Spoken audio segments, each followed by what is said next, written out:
A Twisted Path. Rimworld Anomaly. Again on the stream because it's so good. That soundtrack. It's amazing. From Alistair Lindsay. Kinda sounds like Lindsay from Eternal Darkness. How's it going? How are you doing? Welcome to the stream. Stella, how's it going? It's earlier. I have natural light, if you can believe it. That's insane.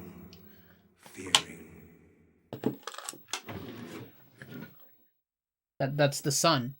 Can you believe it? I cannot.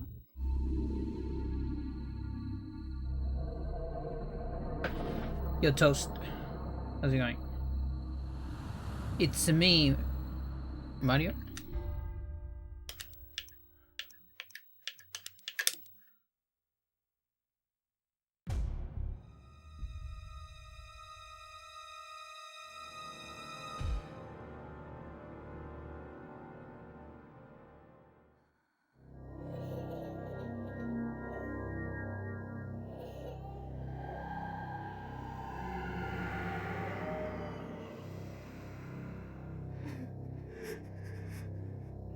Oh, is the return? It's fine. It's there.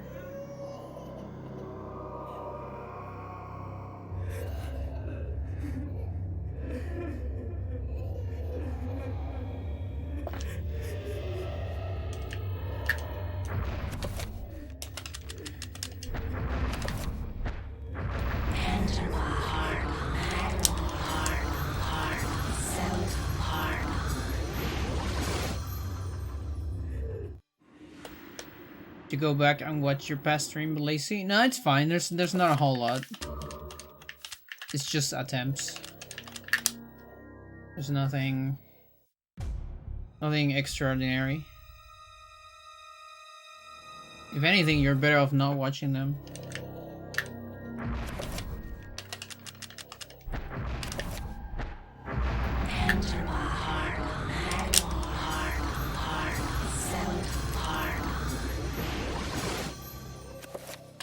Cool.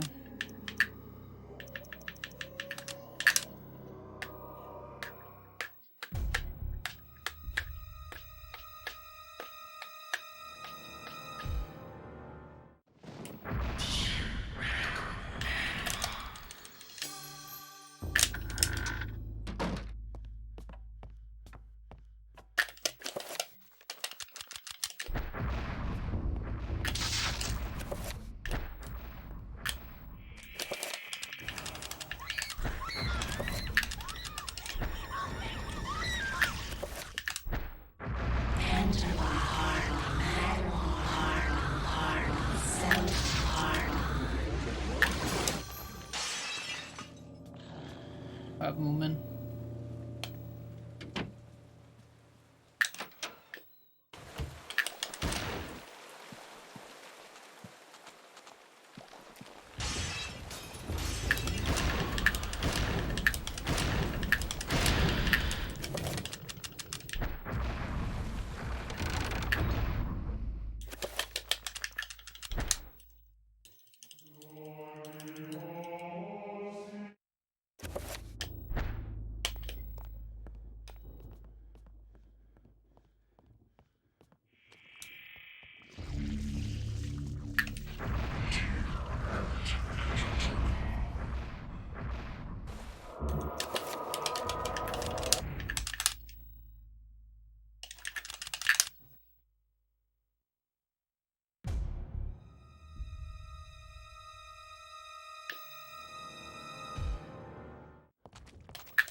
Maybe I should keep that.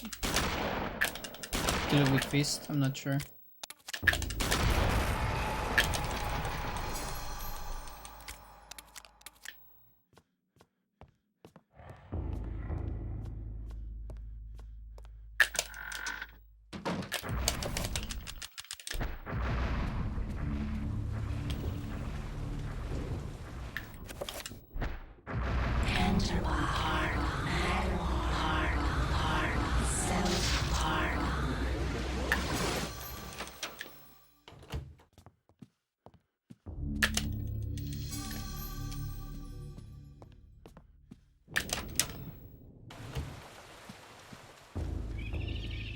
1, 2, 3, 4, 5, 6, 7, 8, 9, 10, 11, 12, 13, 14, 15.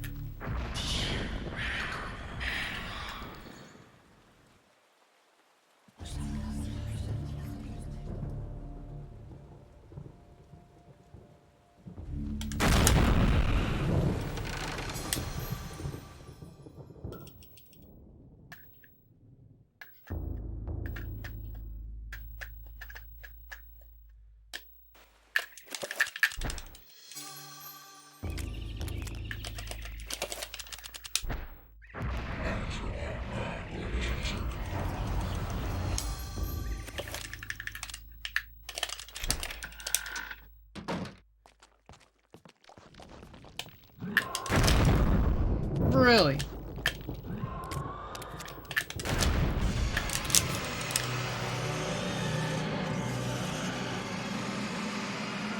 Okay, always one regular. Bam.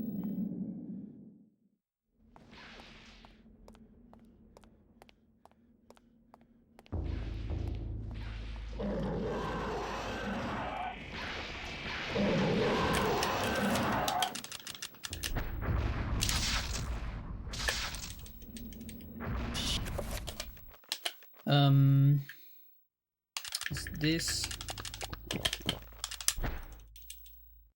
I don't need to watch this. It's just this.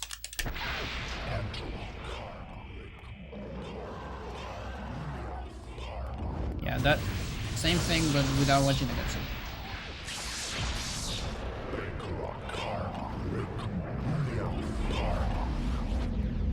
Okay.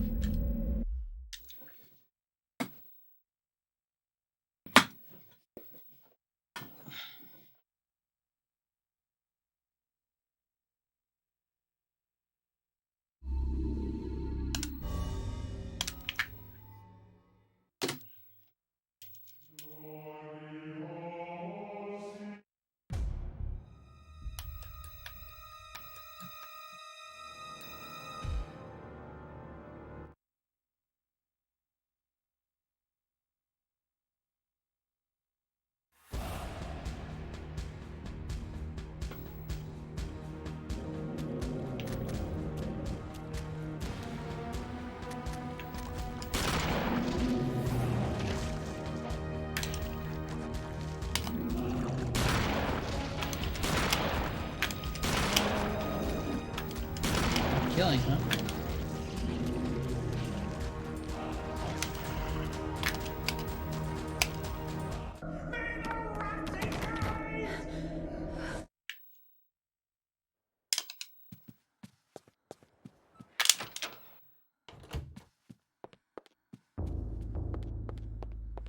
Gare.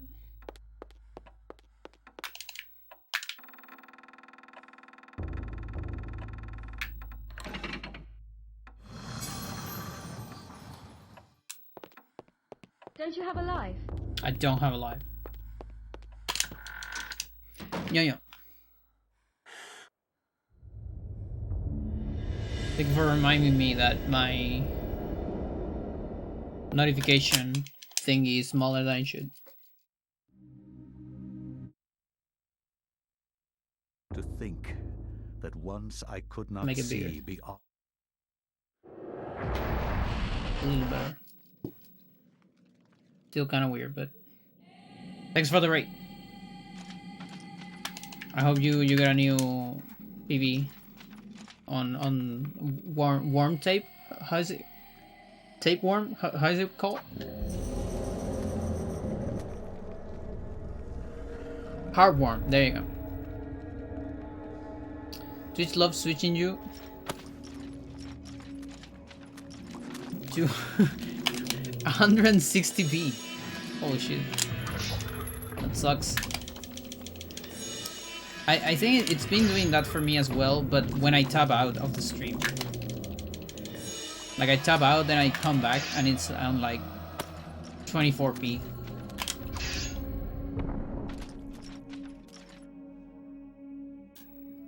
Heartworm, there you go. Finish a run, it's a bit dull. Dull. The dull flame of... I don't remember the lyrics. Desire. Dull flame of desire. But look at the War Rigger and see if there's any good tech. Nice. Also, you went like blind routing. You know, like the most entertaining part of speedrunning. I tab in and immediately gets worse. Sucks. Thank you for good luck. Welcome people from Ñoño's stream. I am Ñoño's friend.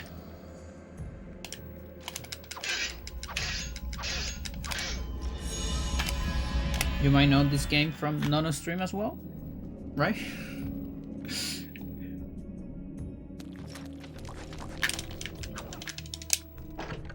He's a very good runner of Eternal Darkness.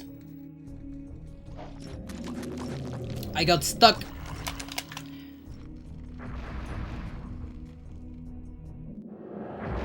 Very minimal routing, nice.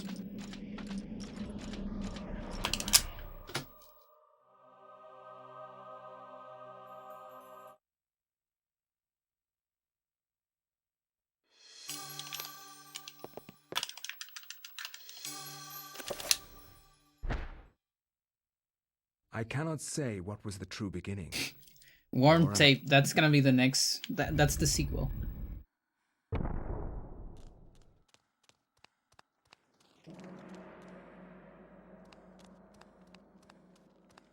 My warm tape tells me what to do.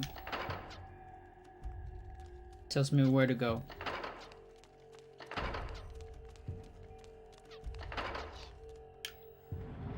I don't actually tab. I have 3 monitors. Well, that might be one of the reasons. Isn't that like too much for your PC to handle, maybe? Sounds like a lot of stuff. Elia was vibrating. We got the Vibralia. You see that? She's still vibrating.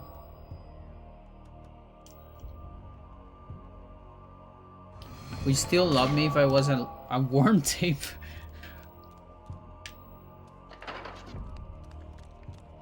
Only if you come back to Eternal.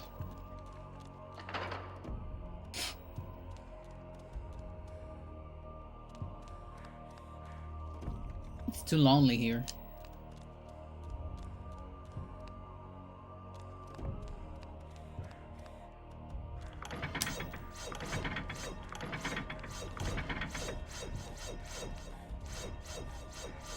She's been getting tired more than usual. Although last time I got a gold even with tired Elia, so probably doesn't even matter. Like there is a weird balance between, like, if you don't get tired at all, like ever never, then chances are you're sneaking too much, and that's also slow.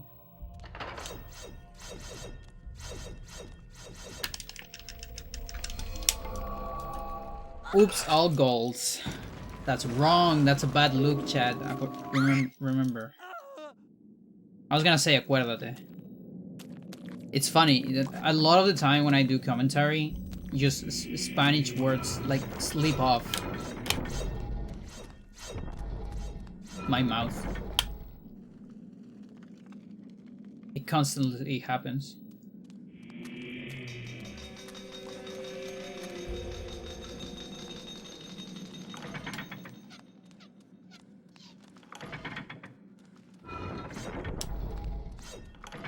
More so these days because I'm coming back.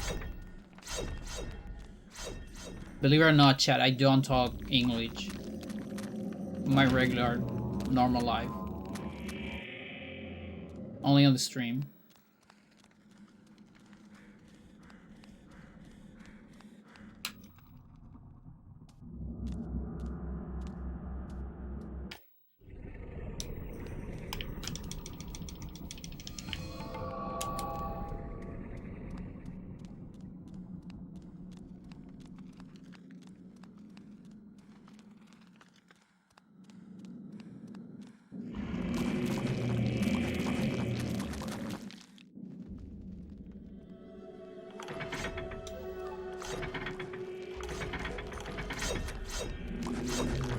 mouse match. The zombie.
You should have run.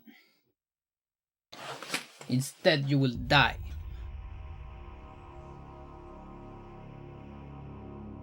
That's too much sun.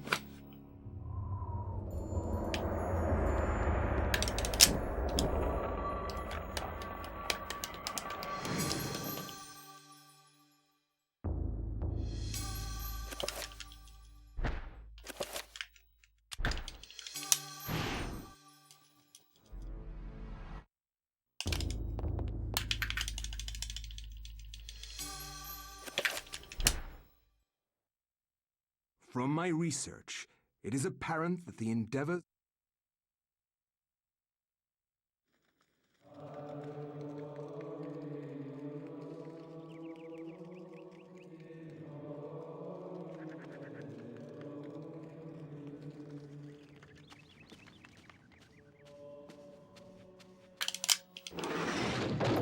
So apparently, Oh my God, what is it?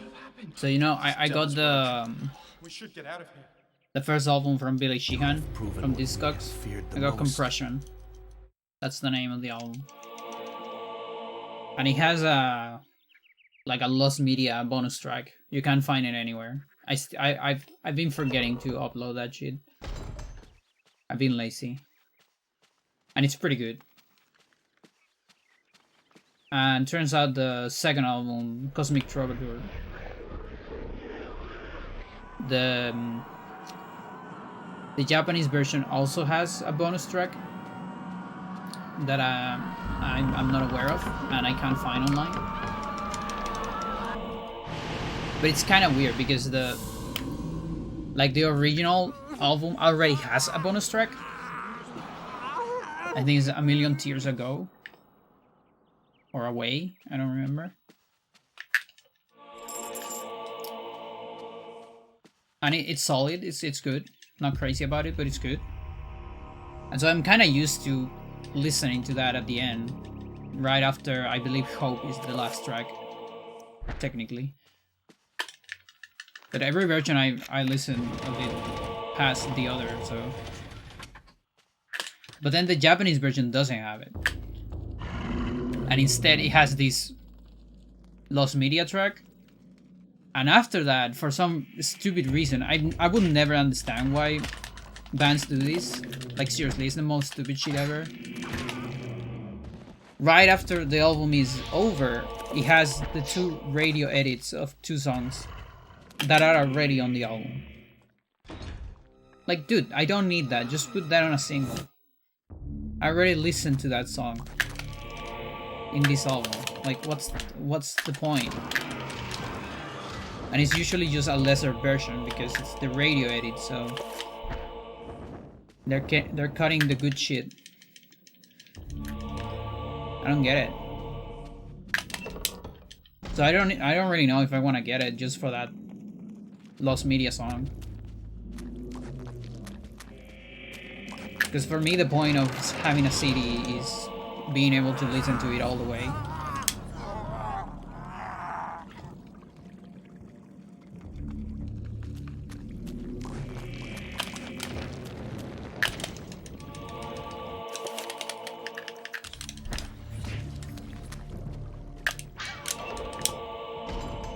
be weird.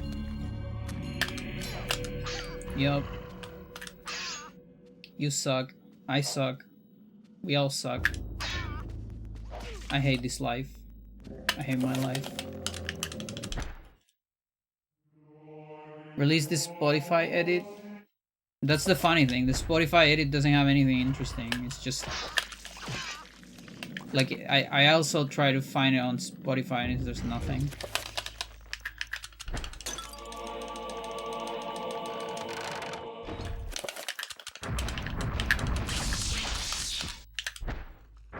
This is an embarrassing Anthony right here. Jonas, how's it going? Early stream, yes indeed. This is pretty much what I try to do every single day, but then depression hits and I'm like, I guess I'm gonna watch a 4-hour video essay on why sharks are gay. So, you have come to The game, the movie. Because I really need to know the opinion of this like random trans YouTuber that appear on my feed or something.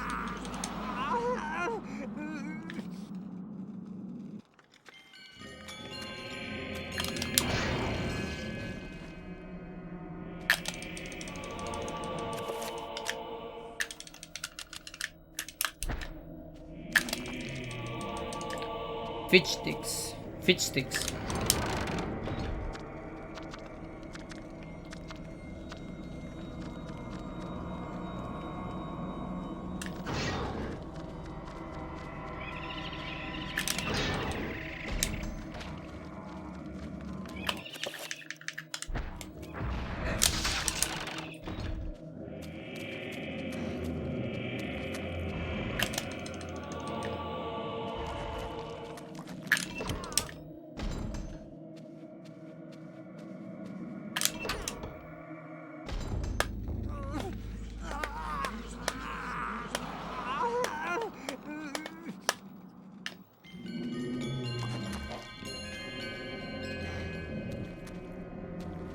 Okay, horse skip. If I fail, it's fine.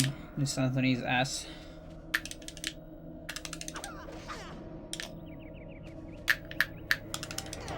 Yeah, I went like all in there.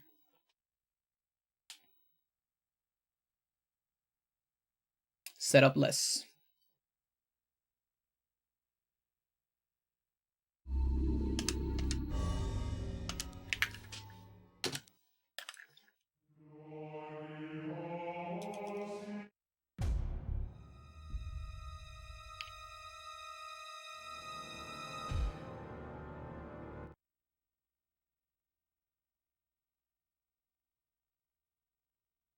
There's apparently a new album of Avertegan Duel incoming. It took me years to get familiar with the 4th album. I think I finally did it. I got pretty lucky because... So yesterday I was browsing Discogs. Because I have some extra internet money. And I was looking for records. Just like I'm doing now. I'm looking for records, chat.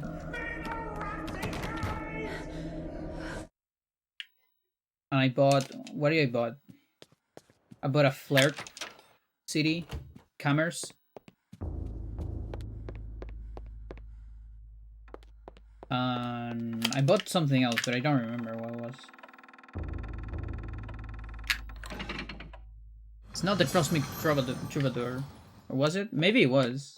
Like just the normal version. Because I decided I don't want to deal with this other weird version.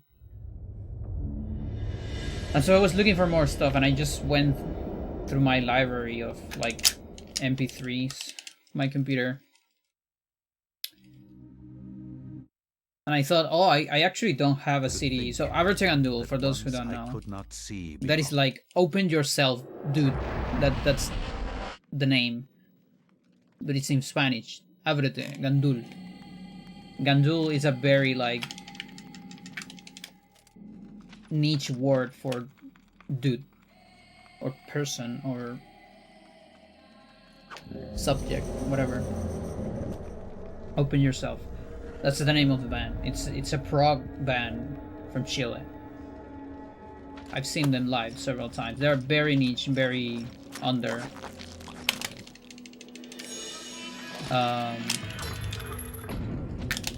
Most of the time they only play along like bars and things like that.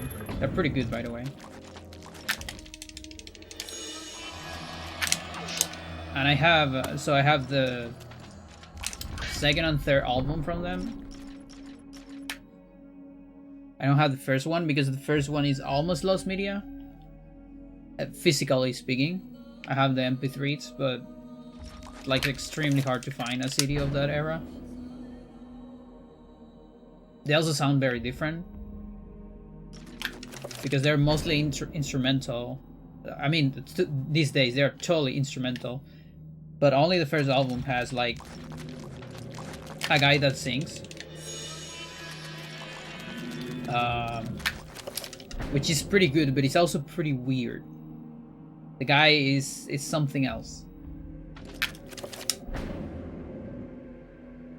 Does Chile have Facebook Marketplace? Yes. But this is so under, you are very likely you're not gonna find that there. It's too under. I don't think there's that many copies of it as well. Like, here's the funny thing. So the first album, I got introduced to this band by a friend. It's the friend of a cousin. She gave me the album in one of my birthdays. And it's still one of the best gifts I ever got to this day, because it's like, oh, look at this. This is a prog band. I was very into prog that time. This friend as well, my cousin as well. We're all into prog. We're listening to Mars Volta, to King Crimson. You know, it's different kinds of prog, but it's still prog. And this friend, it's like, oh yeah, you like prog? Take a look at this shit. And I'm like, what is this shit? I cannot And say she's like, what was this the is the true shit. beginning. And I'm like, oh, that's good shit. And it's Chilean shit. Oh, that's great. And it's called Cuentos para Dormir, which is like, I don't know, sleeping tales or stories for sleeping, whatever you want to call it. Full instrumental. Super good stuff. Modern prog. Amazing shit. And so later on, I saw them live a couple times in bars and in like a small sound room. It was an event.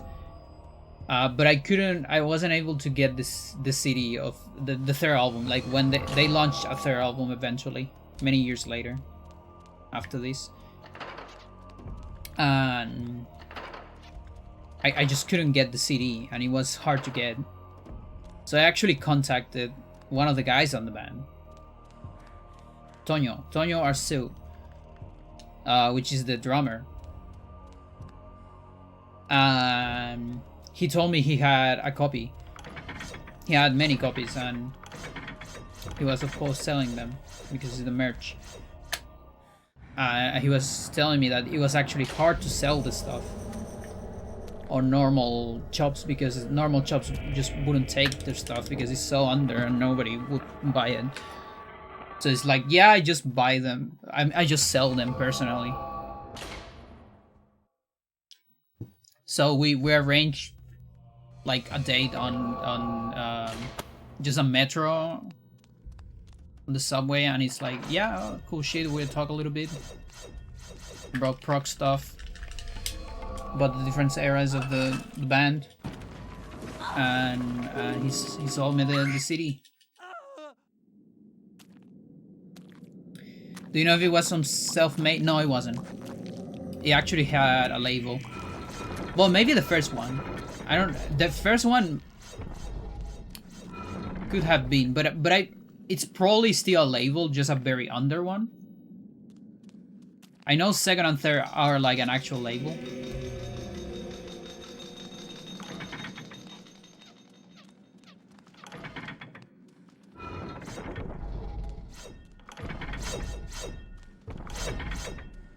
But yeah, he told me that it's incredibly hard to find one of the first album CDs from that era. Like, he doesn't even have one, I think. Or maybe he has just only his copy.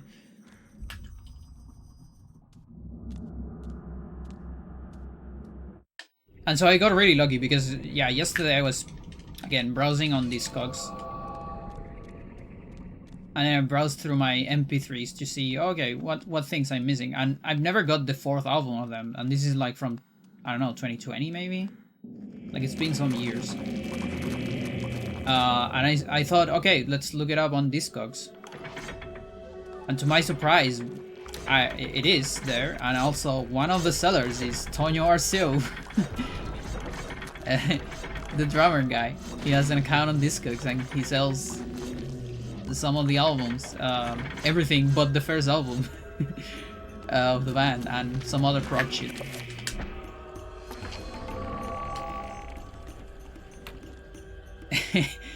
And so yeah, I'm gonna wait.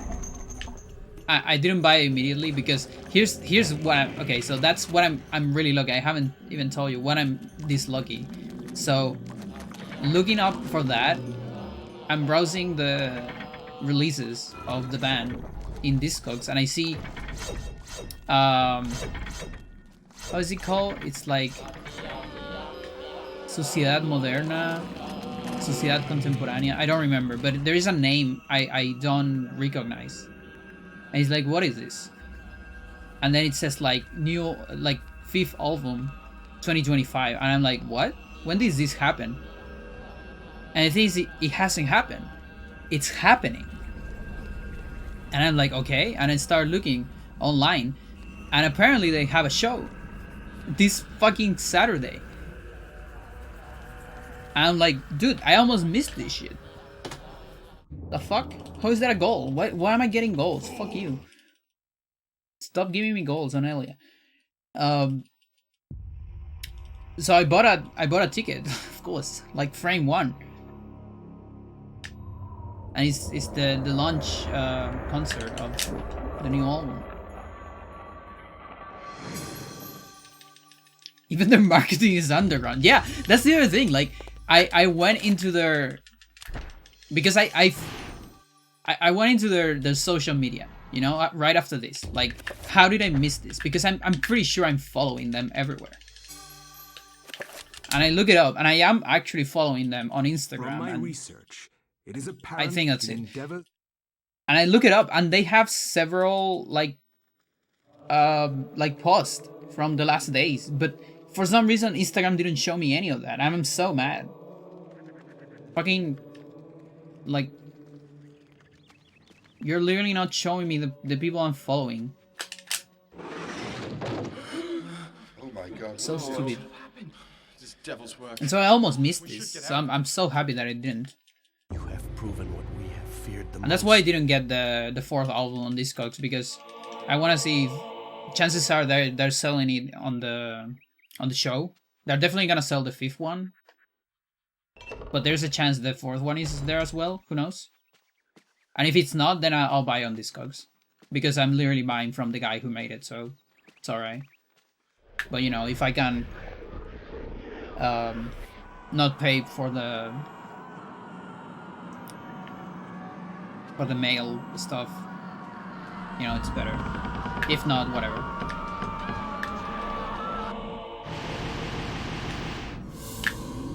But yeah, I blame Instagram for literally not showing me the stuff I wanna see.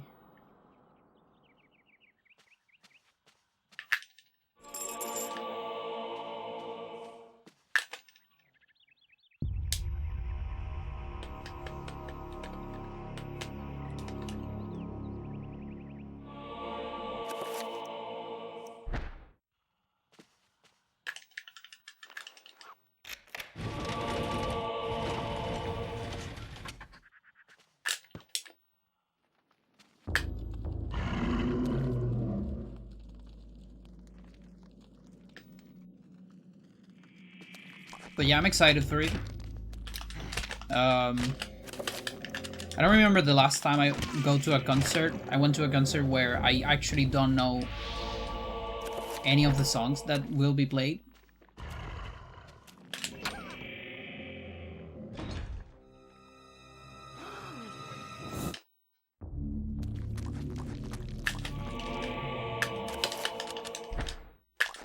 I have faith that this stuff is gonna be good.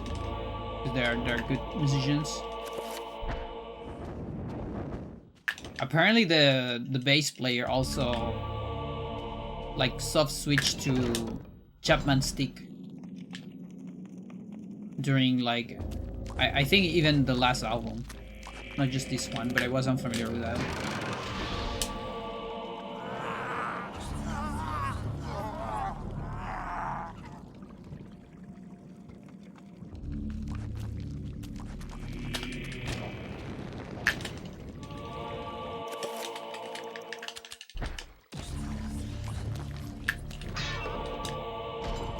It's gonna be weird again. Cool. Good angle.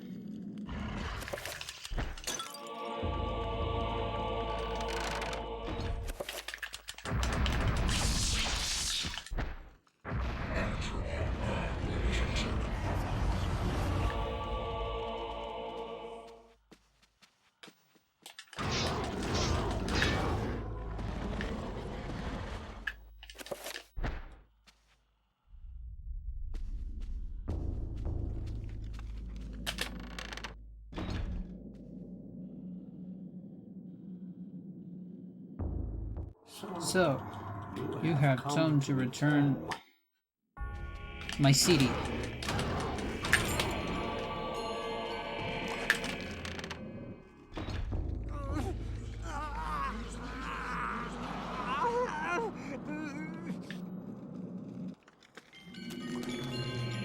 But yeah, I was also looking for a release of Mirrored.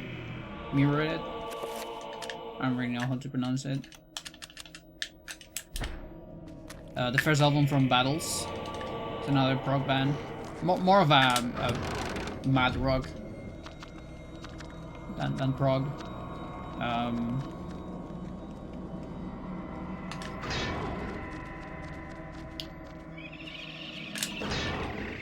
It's one of my favorite albums.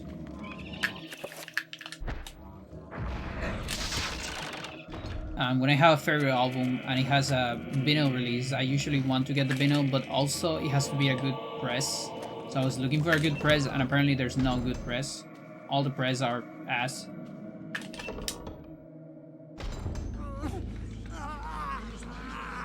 There's this unfortunate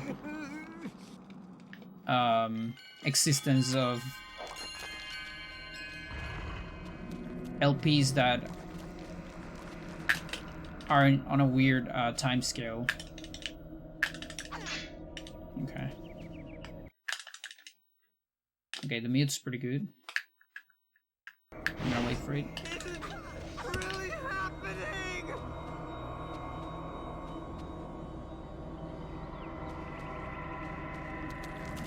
Because if your LP is like around 45 minutes, it's very easy to fit it in one vinyl. If it's like an hour and a half, then it's very easy to fit it in two. But then if your record is like an hour 5, then you have like a very cursed edition of 2 LPs with a lot of blank space. And like sometimes just to fill the space, they like add some extra shit. Most of the time is bullshit. Either like an ass live version or nice Gladius, or some B-side that you really don't want to listen to.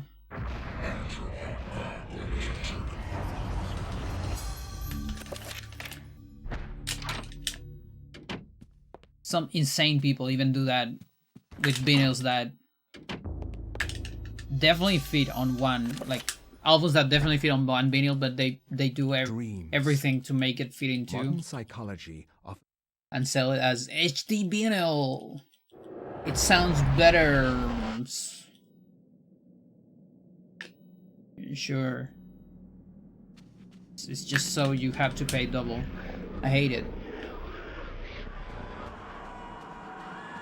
I don't want to have to change the vinyl every 5 minutes too. So yeah, that album is an unfortunate spot. So only these CD releases are good. I made an offer to a guy, but it got declined. So I'm waiting to find a better price somewhere.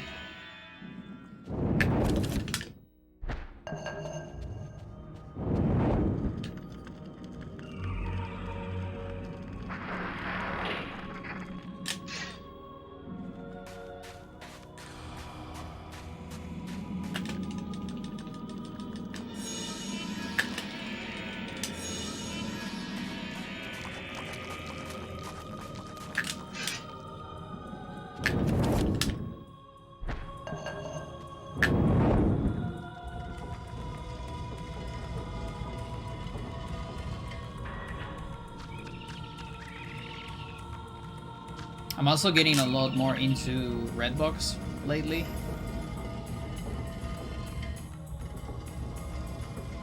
Like I think I like every album except Kerosene. It's not a bad album. It's good. It's just not for me.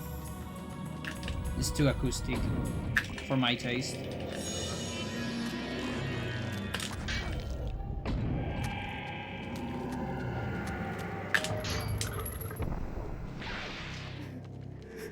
And it's not like that I don't like acoustic shit.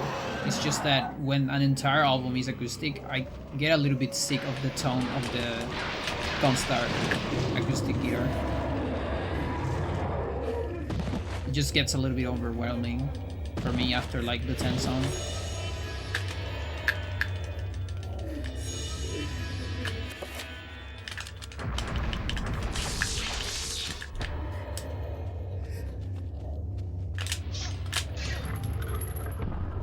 Cool. Missed it.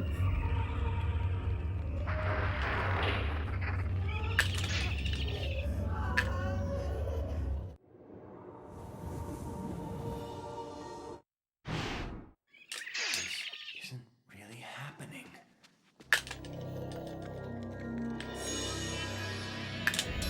Okay, we get a second chance here.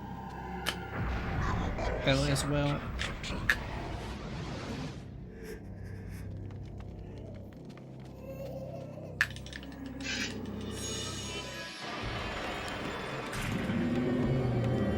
Yeah, and I look up the merch, see if there was, you know, if they were selling albums, and they actually sell them like a very reasonable price for 2 LPs. The problem is the sending it to Chile. It's like no, then the price just skyrocket. So it's like.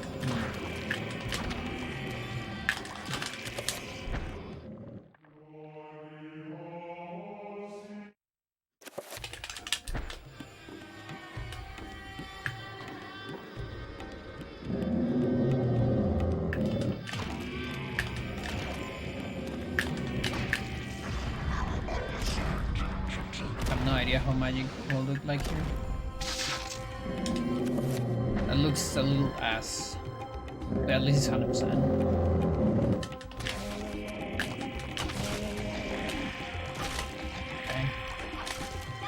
Okay. You missed that one.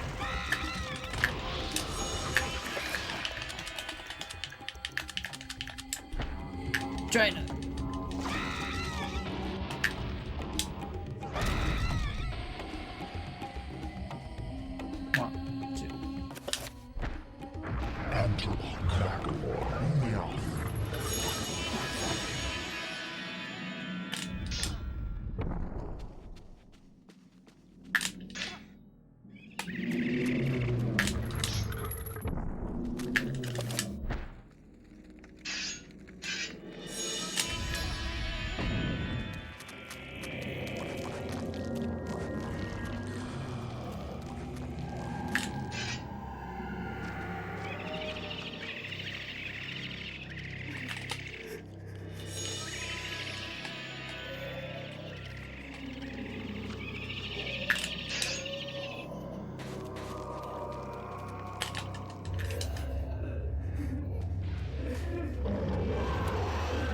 Put your bets, are we getting lag or not?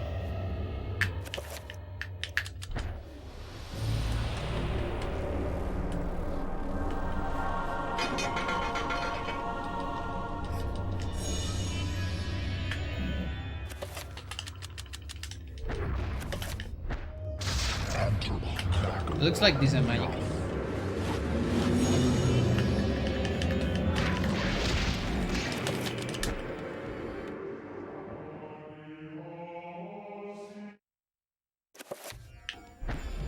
Nice.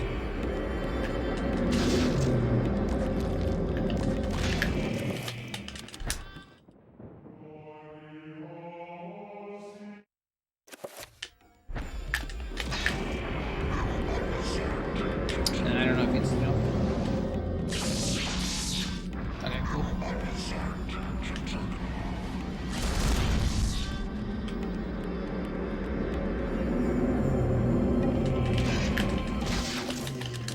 Keep scrolling.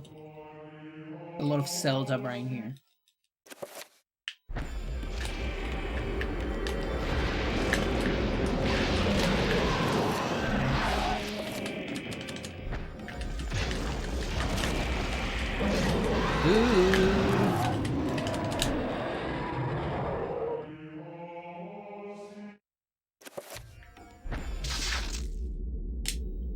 It took me years to realize what the good backup for that is.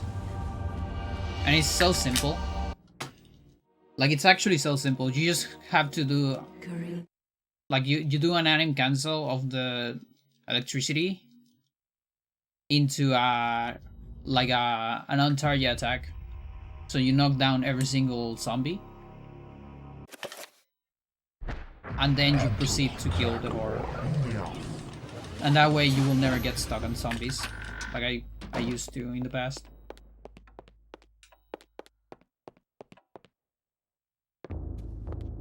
Makes it a lot more consistent.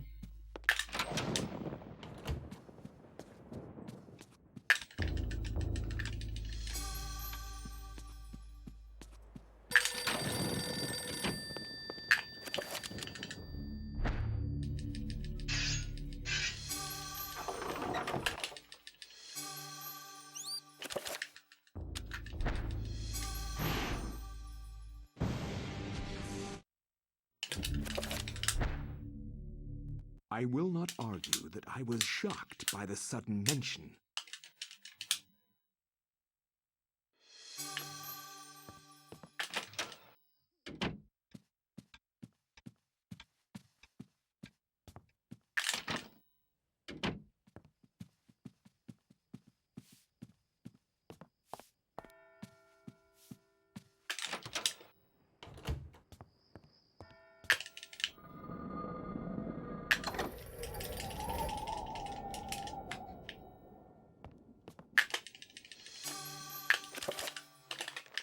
Are you still getting on that?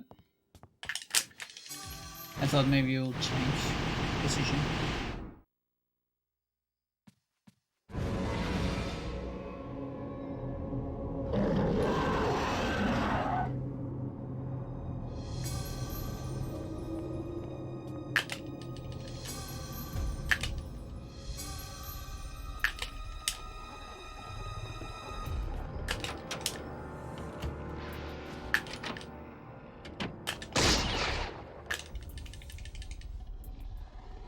We don't get it. I went too far. No self-suck man today.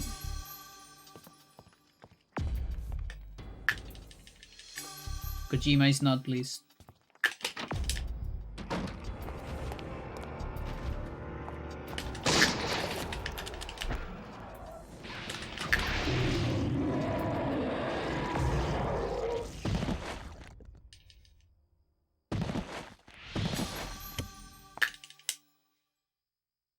How fantastic. I love when you also get the attack cancel there. The auto cancel on the stairs. Okay, is the lady here? It is. This time I wasn't aware of it and I still couldn't see it.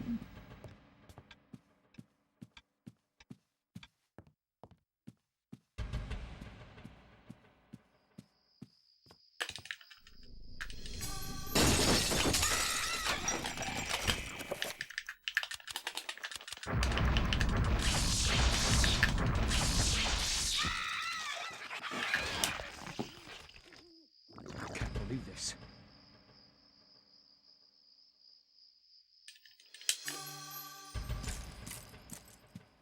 Get Regomore. Don't forget it.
I'm getting more used to the 100% version of this.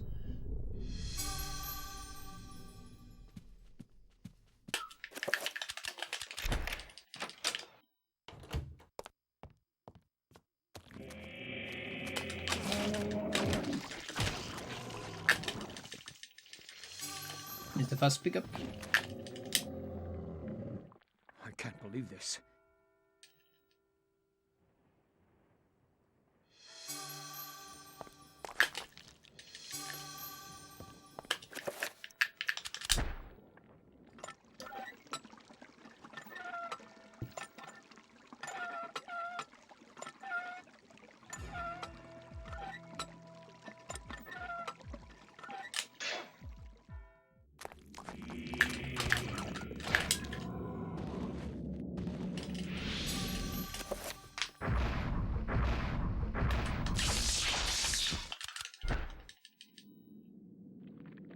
Amazing.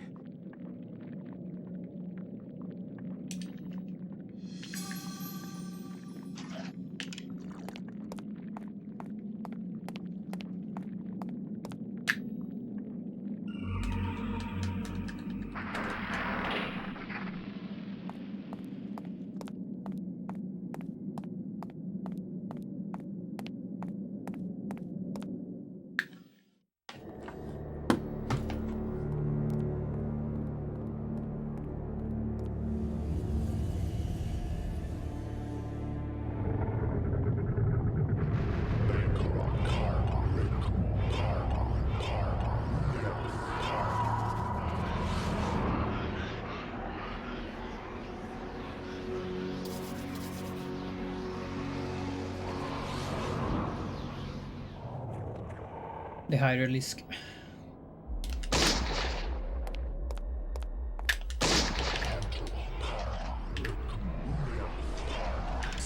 Close one. Is it a fast one?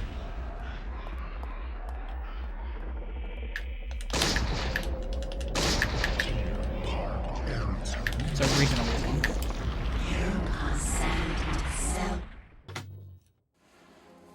Cool. That's a legit gold.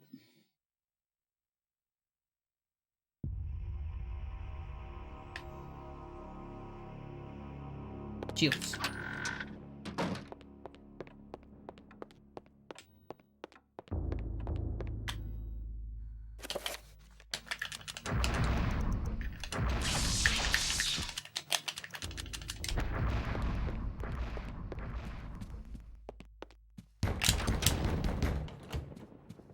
We never used 3 shields, but we create them. So the game doesn't show us how to do it during Paul. Because it's lower.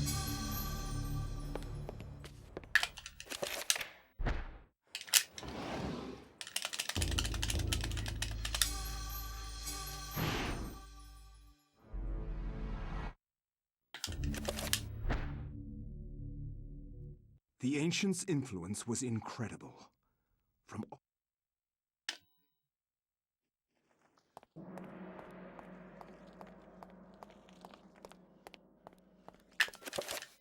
Okay.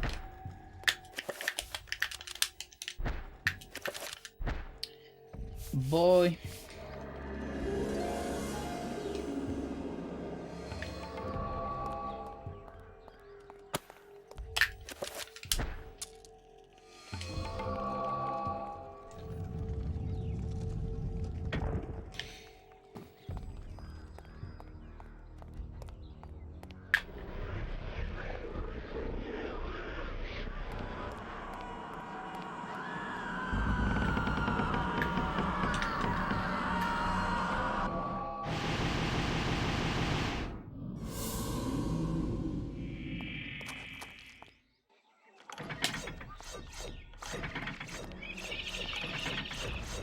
Nice.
Skill check number 1.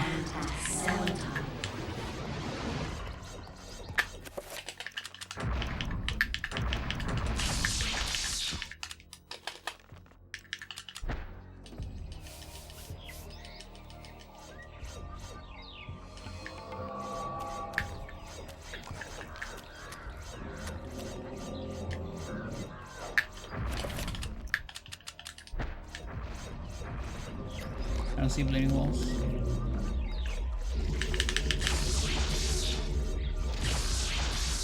Fuck my life, dude.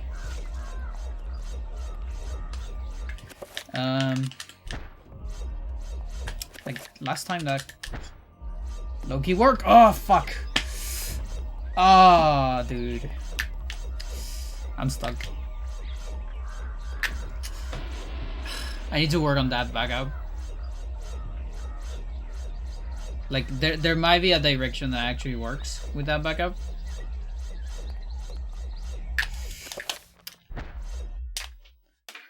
What the fuck?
Welcome back.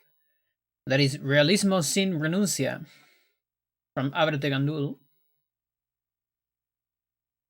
Might be my favorite song from the fourth album. I was just talking about them.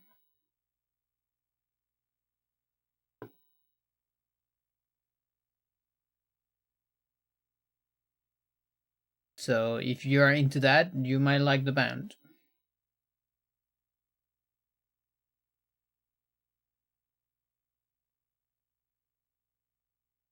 Pretty solid Chilean musicians.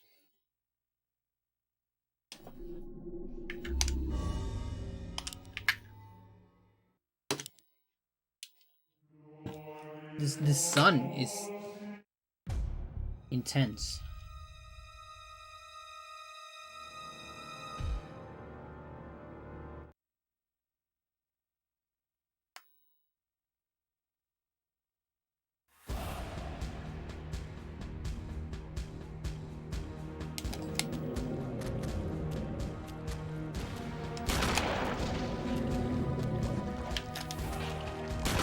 Play.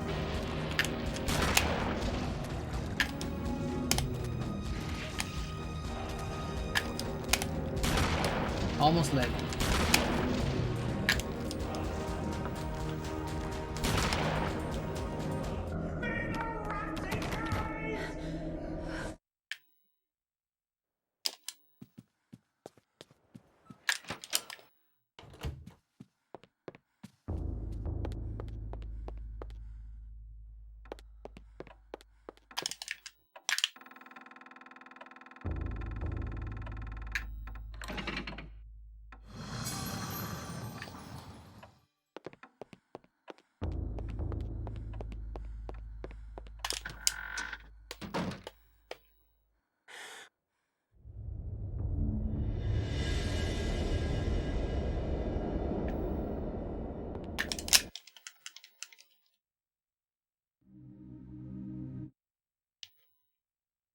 To think that once I could not see beyond.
It's been quite refreshing to see ZFG these days doing speedruns of all dungeons. The new tech of Ocarina is pretty cool.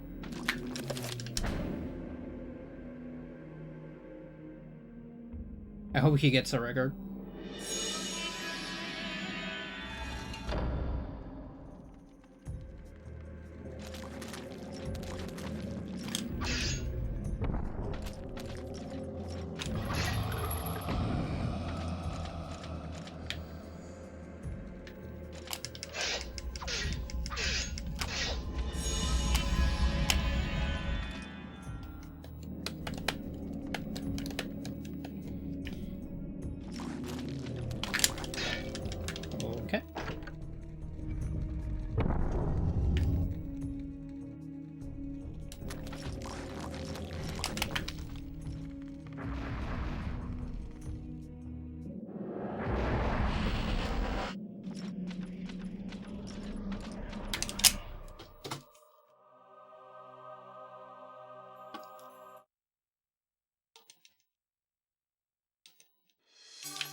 I cannot say what was the true beginning, nor am I.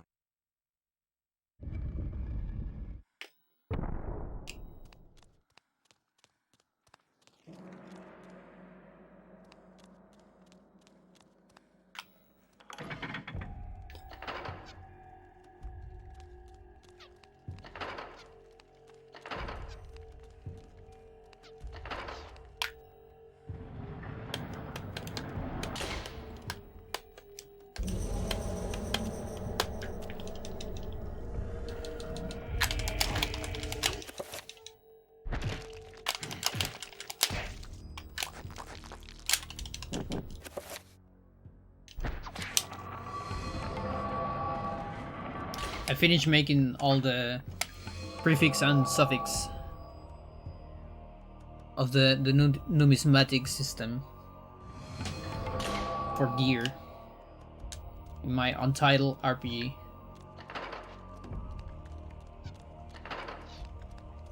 It works pretty much the same way as Ragnarok, where you get a bunch of slots, and depending on what you add, you get either a prefix or a suffix to the name of the gear. And if you get multiple of the same, you get like double something, triple something.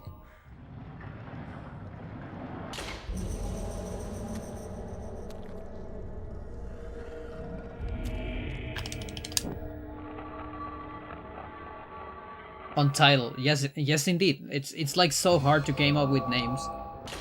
A lot of the shit I create just doesn't have a name, like a title. I think the only game I can think of. No, actually, I do have a bunch that do have titles. Like the only one that is kind of a serious project, quote unquote, that has a title is Purple Arm Scarf.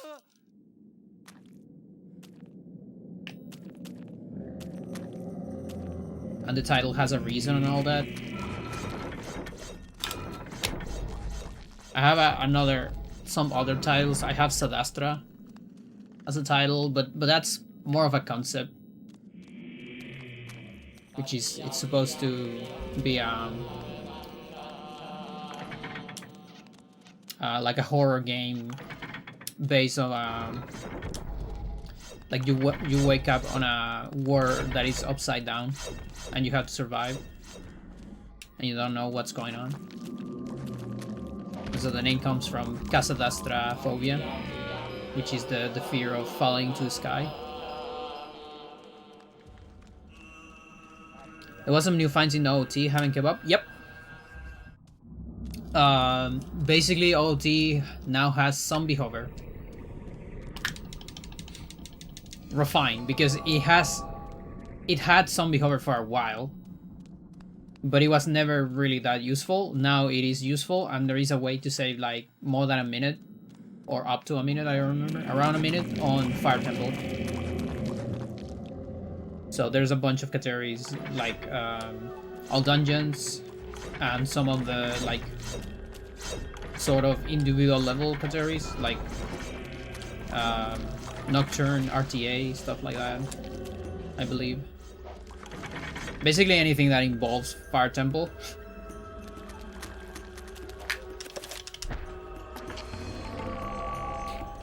Yeah, they found a way to...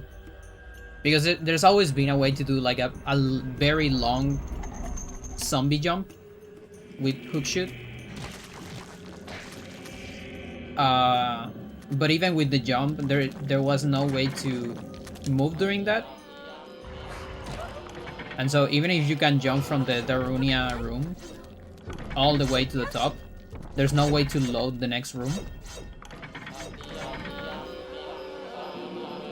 Oh, fuck you, dude. At least a fast one. But now they actually found a way to walk during the jump before dying.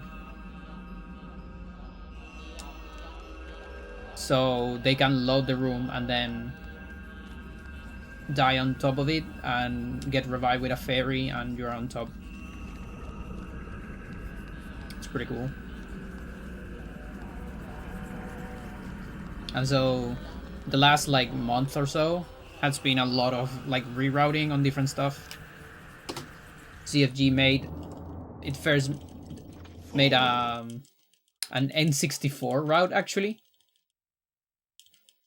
to make use of the frog timer for a very cursed credits warp. But now there is another new route for BC, which is easier but still hard.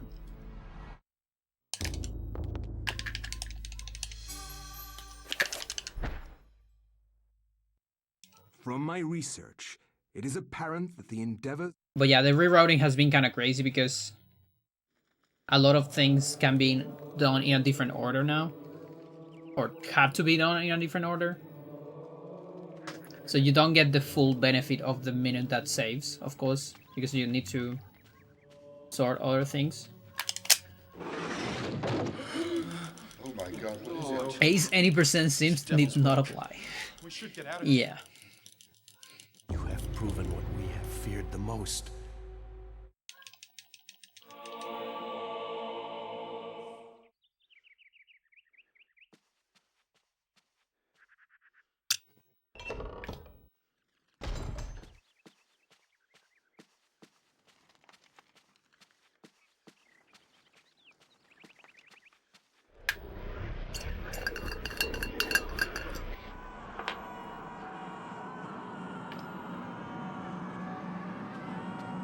Yeah, the other concept title I had were also a concept idea for a horror video game. It's not. It's like a soft horror. It's more of a puzzle game, really, but the theme is soft horror. It was Cider Atria. It doesn't really mean anything. It's more of a random thing.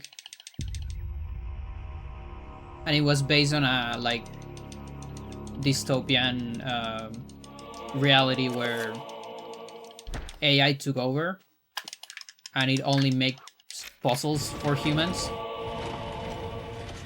and feeds them and keeps them alive just to like play puzzles and nothing else.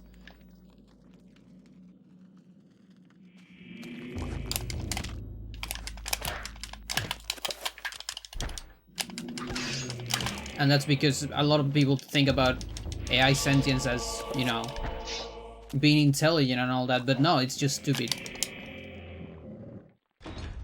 And it just turns out the algorithm, it just ends up having to optimize that. It has no reason to do it.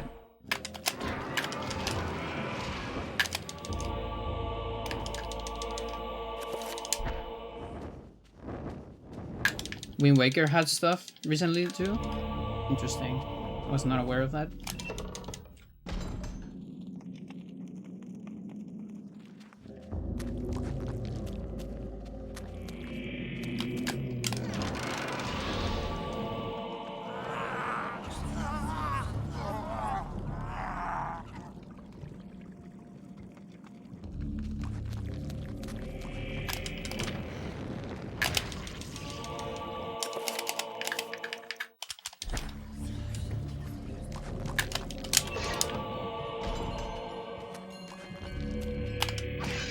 Might be Switch 2.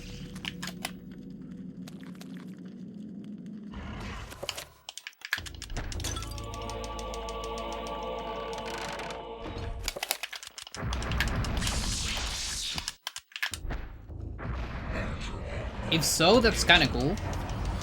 In a way, because that gives me hope that if this game ever makes it into Switch 2, there could be some exclusive stuff there.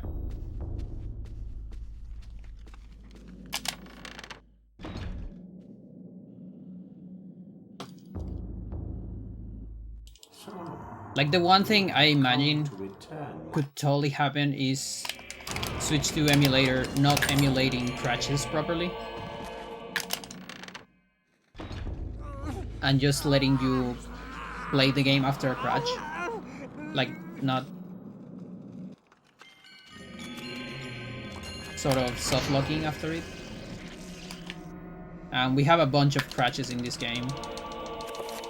And a lot of things that could be done if you can avoid the crash.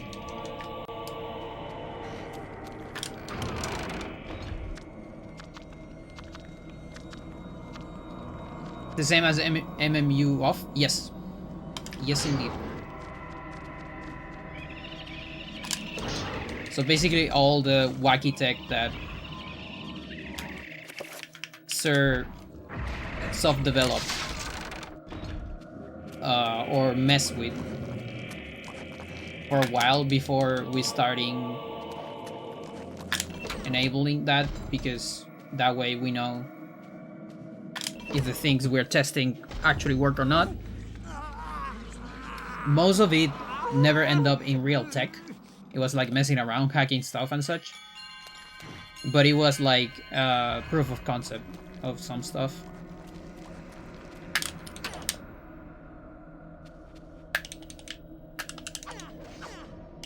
That's not gonna work. Where's my momentum? Hello? What the fuck?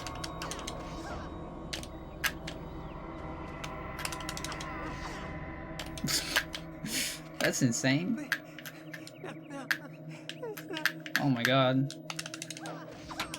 It's embarrassing.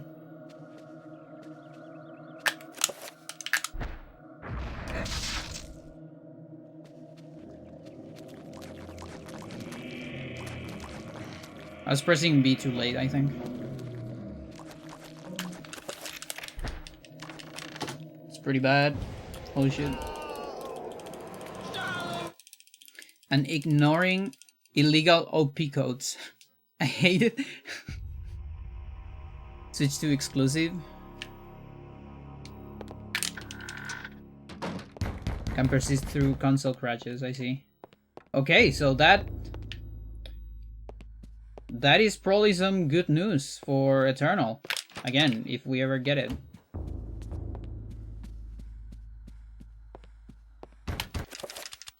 Like that right away cuts like maybe 15 seconds from any percent or so.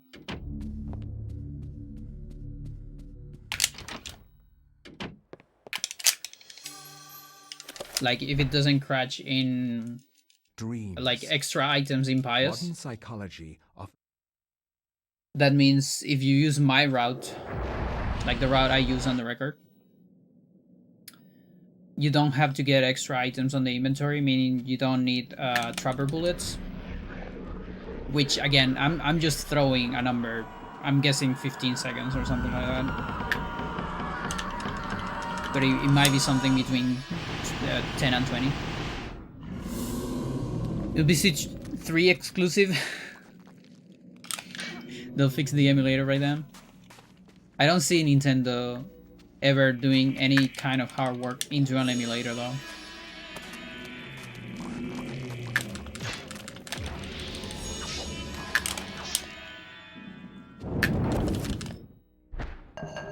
I think there is an unzero chance on 2026 or 2027. Looking at how eventually the Switch chop got, you know, after years of release of the Switch 1, there was so many like obscure games in the Switch Online. Like SNES games I've never even heard of. So I can totally see it. And if they don't do it, they're just stupid, because they have like 110% of the rights on this game. There's no reason. There's no legal limitations.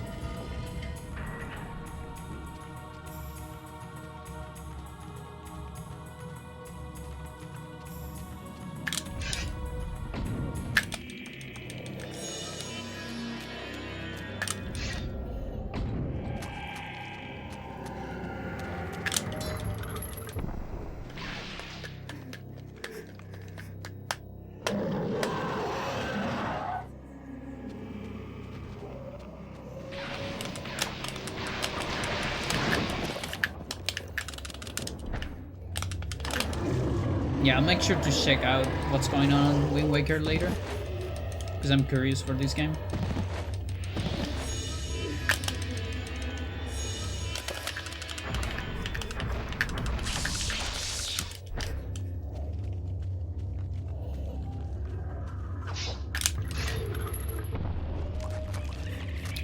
I waited until the last moment to see if I had a sanity effect. Ended up doing a record anyways. And then right after that, I got the attack. I made a gamble there, so most of the time when zombies grab you, you don't interact with trapper explosions. I don't know the timing, I usually just go for it.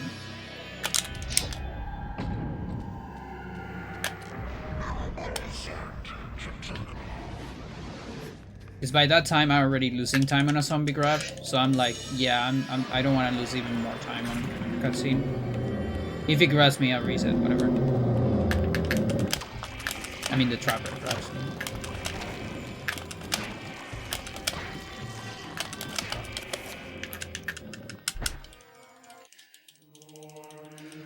$20.26 to CED? Yeah. I expected to not be this year. Again, just because what I said before, like seeing how the real obscure games eventually got added in, but it was years after release of Switch 1.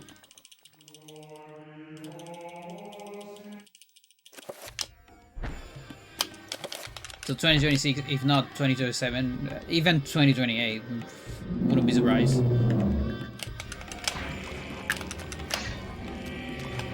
But I actually think there's more chance of getting it than not getting it. This really sucks. Oh my god, I hate it. You never want to get a double sync. I hate when I miss the second zombie.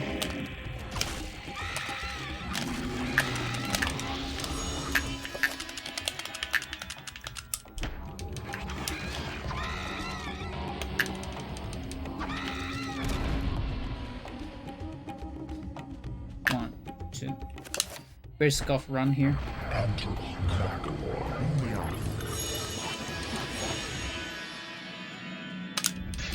We know of at least 6 upcoming titles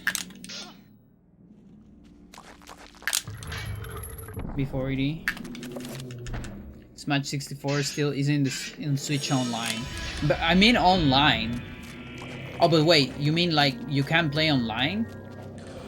Like with other people, or just the title doesn't exist?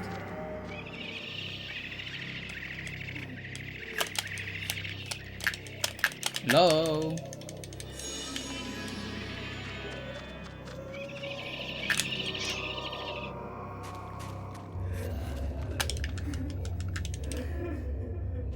Not playable on the service? Oh, that sucks.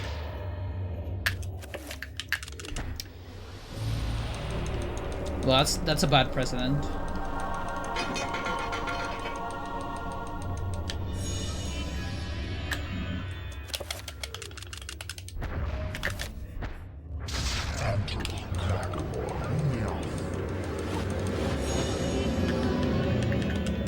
But I mean, Nintendo's kind of weird with Smash. Like, I actually don't know if they will do melee. I honestly don't see them doing melee.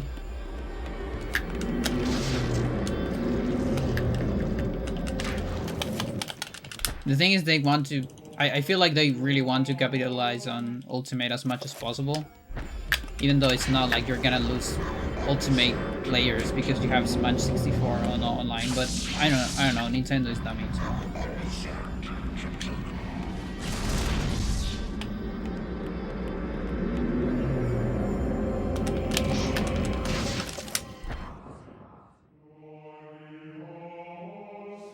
Nintendo Classics.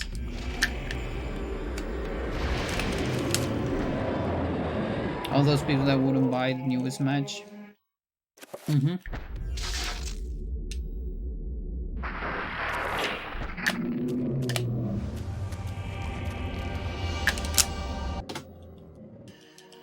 Okay, save some time.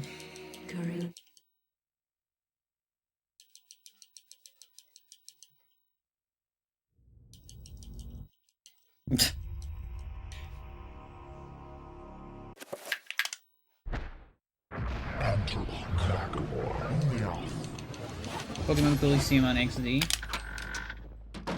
Wait, where are those square bracket numbers? Next of chapter titles. That's the number of times I successfully finished that segment.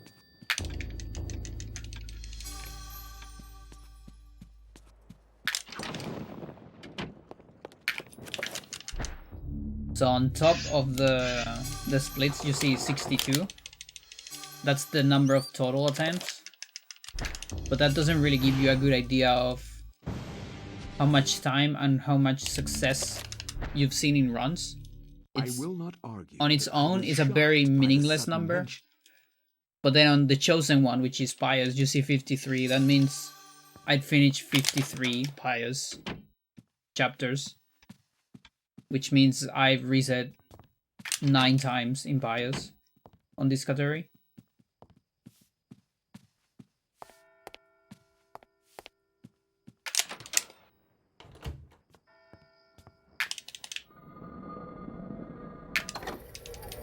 And if you look at the last number, 17, that's the number of runs I finish until the end.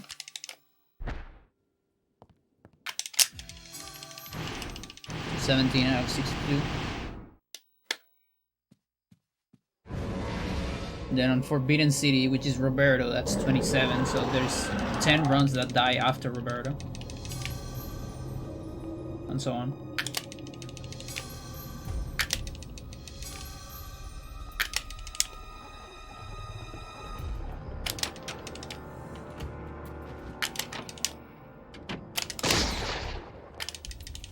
Self-suck man. Oh, fantastic.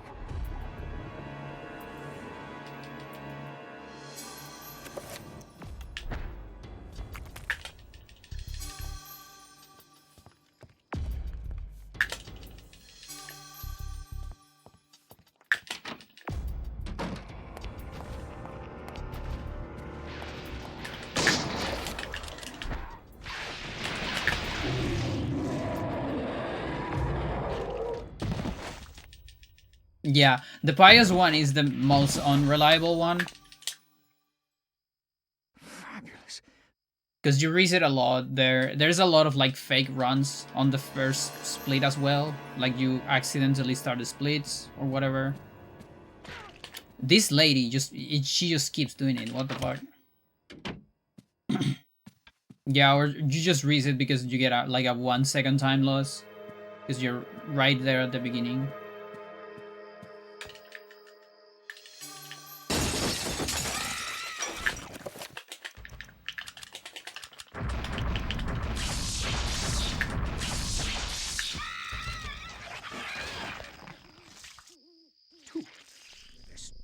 Rame is just waiting to port Castlevania 64.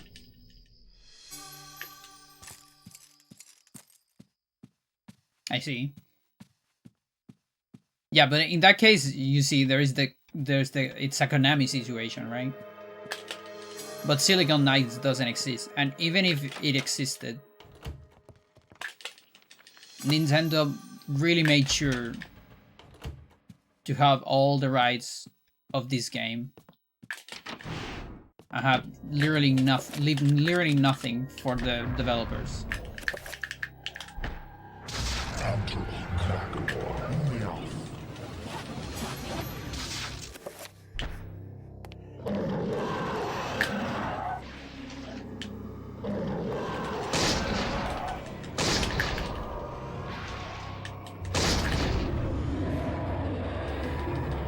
They're not going to release it? Oh.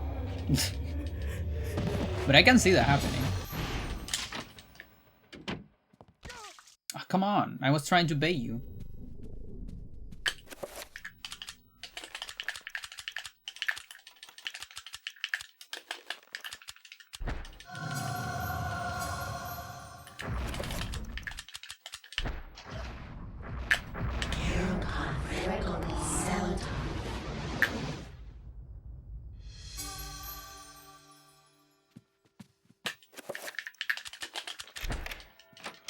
Too lazy to make an N64 emulator? Just steal one. It's what companies do, right?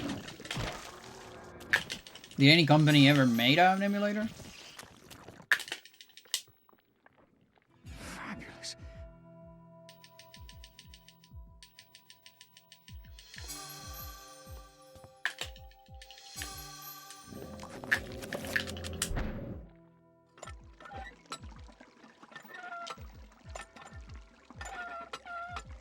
If the publisher owns your IP you're creating, and you won't get work at all.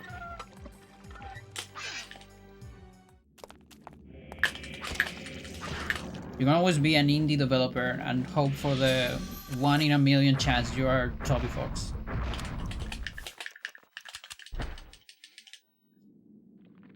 Amazing.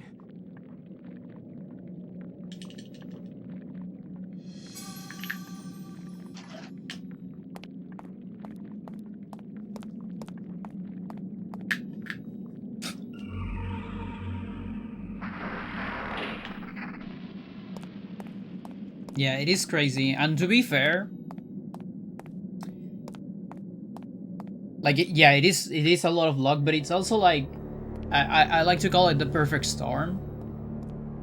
Like, it's not just raw luck, what I'm trying to say, is he was like in the perfect moment and in the perfect place. That kind of good luck. Because if it wasn't for the Homestuck fandom, which is like the untold hero of the Undertale success, I feel Undertale would not be as big as it was.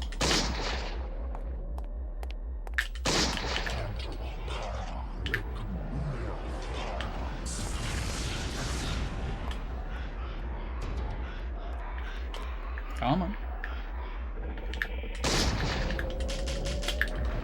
I forgot one bullet. No.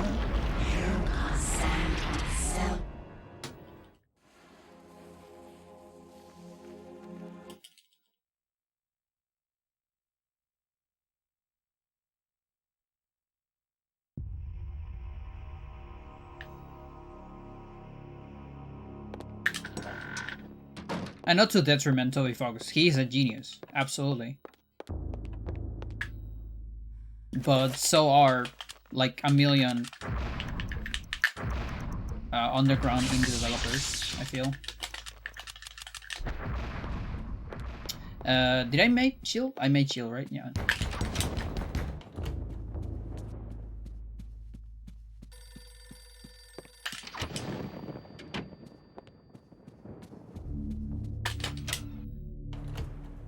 It also came out on the right time, right before, or right when being very meta in your stories was like hip and not overdone yet. The ancients' influence was incredible. From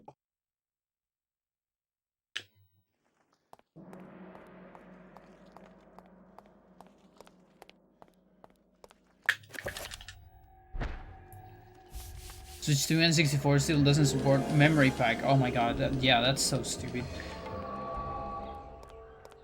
Like, even if we get Hybrid Heaven, if it's not the Japanese version, you can't have a save file. I don't even know if Hybrid Heaven is there. I'm guessing it's not.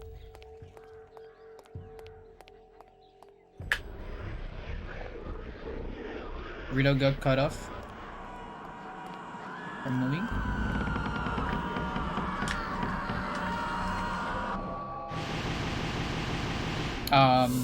Yeah, maybe I moved too early.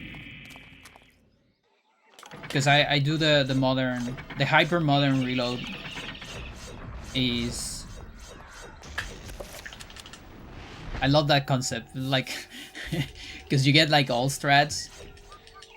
You get the classic strats and then you get the modern strats, but then what's after that? The hyper modern, of course. So the classic old strats is like, I don't know, sword, then you get flintlock, and then the hyper modern is like, okay, now you're gonna reload flintlock by reload canceling between the two reloads. But if you do it wrong, then you miss one of the reloads. That's the risk.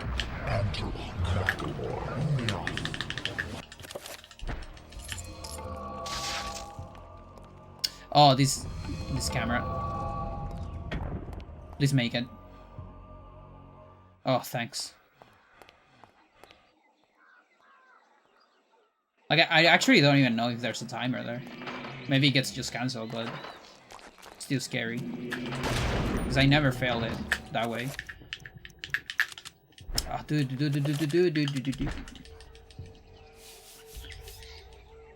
Konami is great, so now.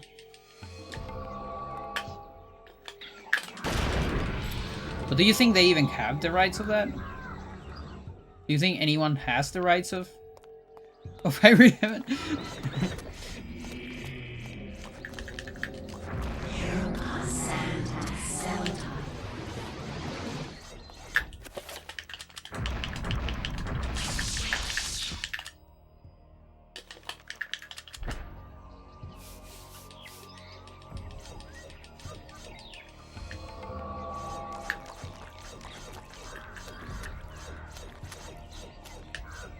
I'm gonna wait a little bit.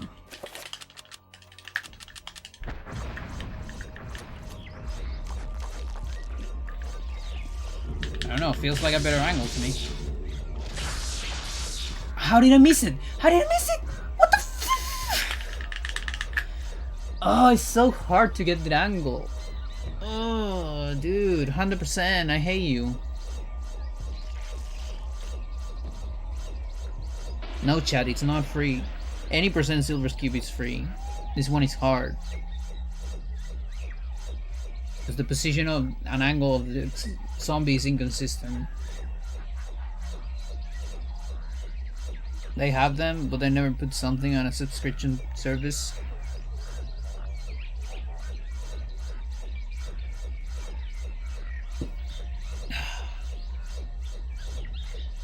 I mean, it's fine. You know, I can be like -40 in this part of the run. This is not a great run, but still.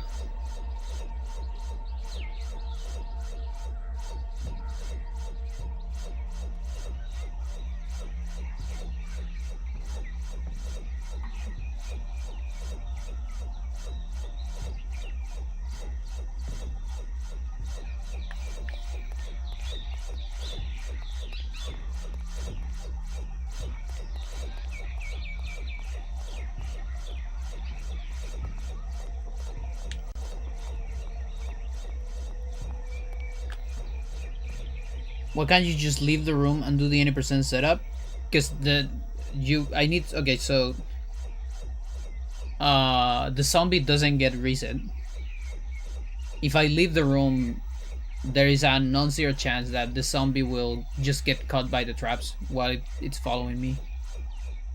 The 80% setup relies on you triggering an attack from the zombie right after as you enter.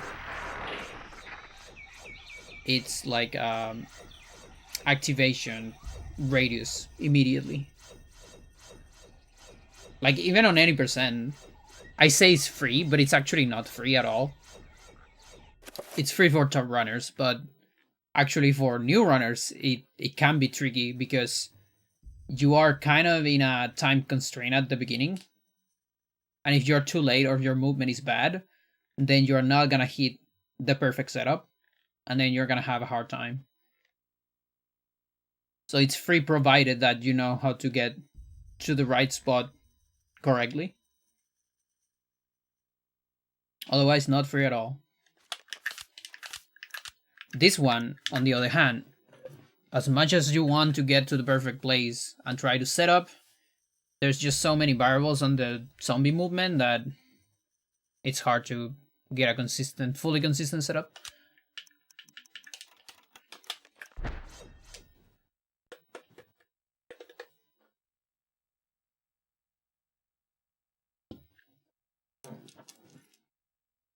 It's always Lindsay, isn't it? Doesn't matter which category it is.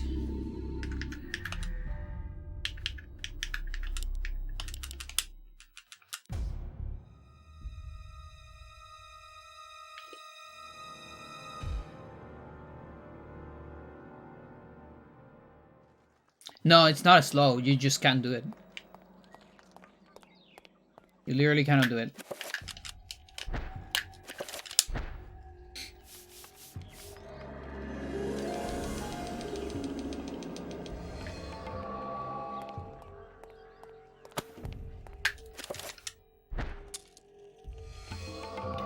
So the only way to do the same strat as any percent if it's someone discovers a glitch to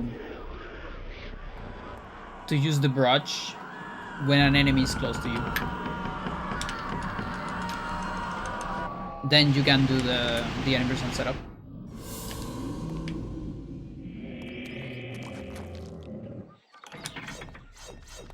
And if you discover that, I'll pay you 10 bucks.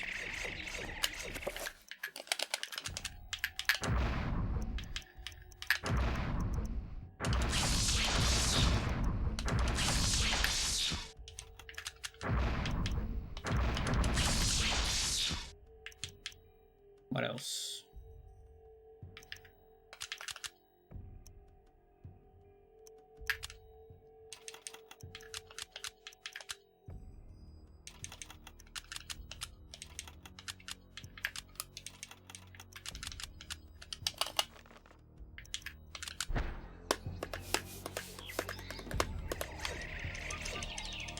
Only if you have PayPal though. I don't have any other way to pay you.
I'll wait for one thing.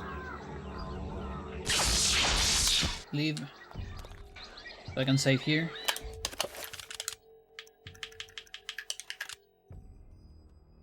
Sure. Yeah, so any percent is this. You need the zombie to do that exactly. For any percent to work. Then do the thing from here. And this gives you the exact movement and angle you need from the zombie for this to be easy. And you see it's pretty easy. So the idea behind the 100% strat is to get something as close as possible to that, but it's very tricky.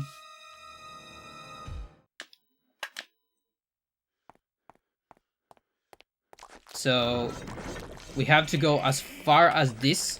This is the visual cue. There's like a rectangle in the floor to bait an attack, and that's like far enough to clean this. And now I need the zombie in a good spot, and so this was kind of working for me, but you see the angle is kind of messed up.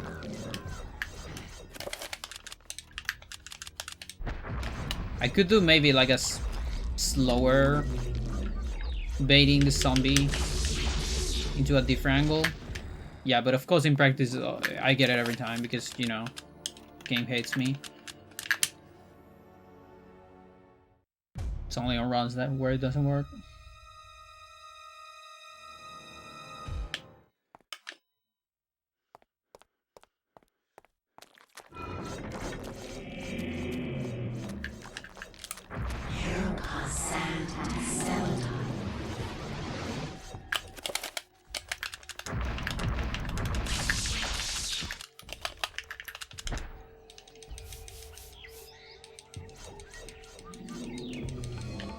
would be something like this, like going here.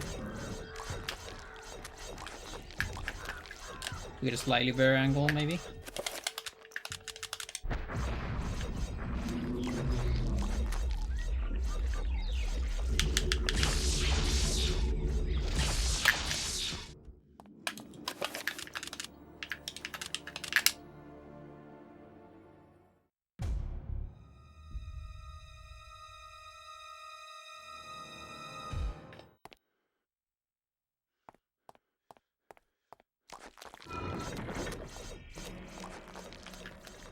Or just waiting here, maybe?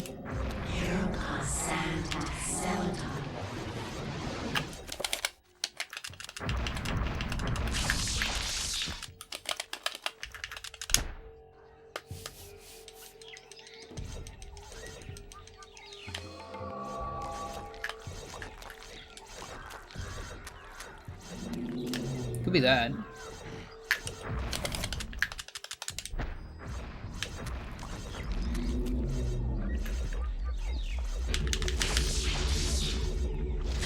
Honestly, that looks kind of solid.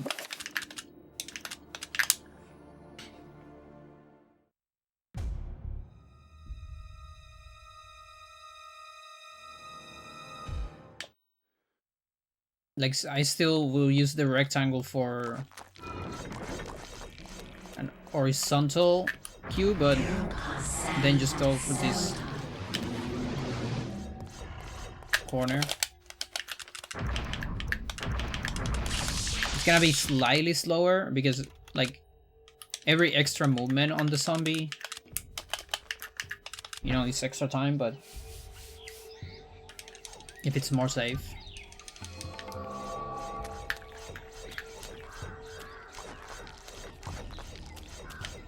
Like, this could be as slow as an extra second. Zombies move really slow.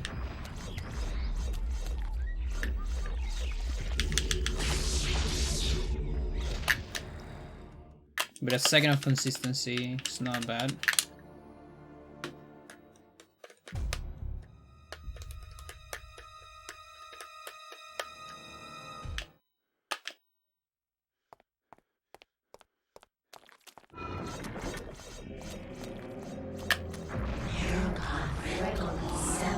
Let's imagine that's a record. Yeah, maybe just use that corner as reference.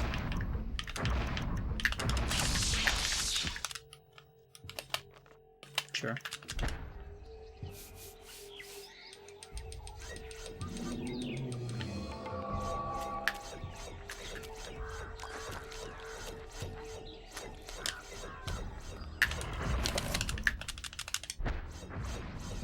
You can also do this part without free cast, but it's risky.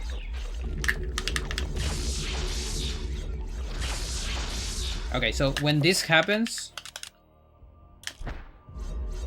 yeah. So there you go. So that's the backup. Is you change equipment, because that changes your collision a little bit, I think. And you really need to be on top of your, it's like up right angle. So it's buffer that after the pause. Last time I forgot to buffer it. And like buffer it and maybe wiggle a little bit around that direction as well.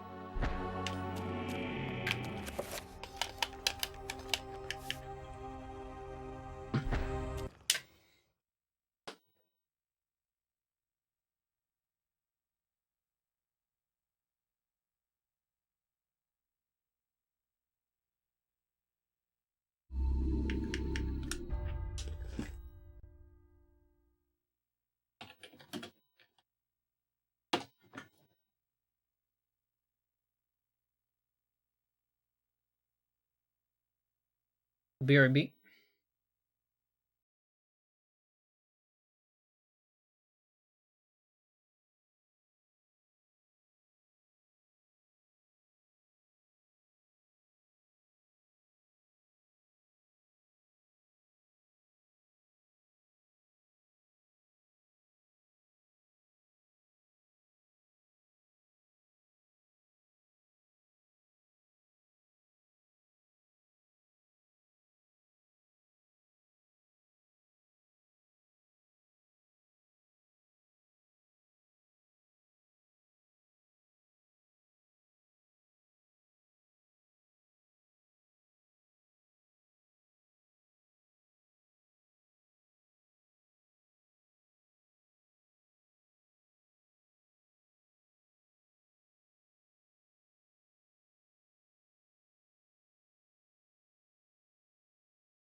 Welcome back.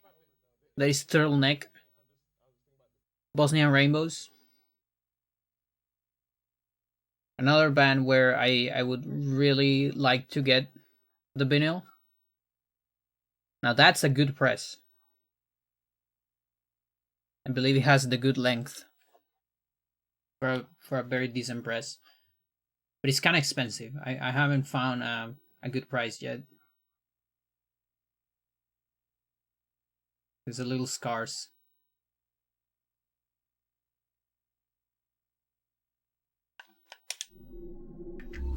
Yeah, and Bosnian Rainbows is Terry Genderbender band with Omar Rodriguez Lopez, the guitar guy from Mars Volta.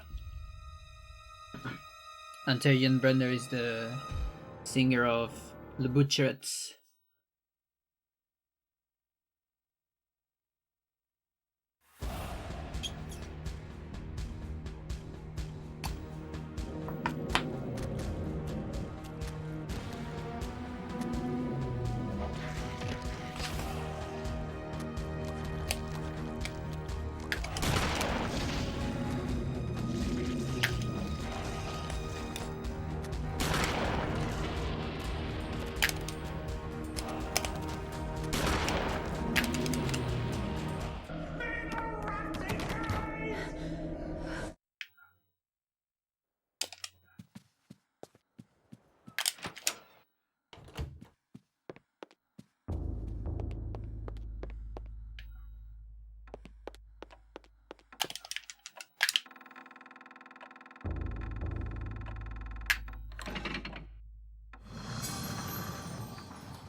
To think that once I could not see beyond.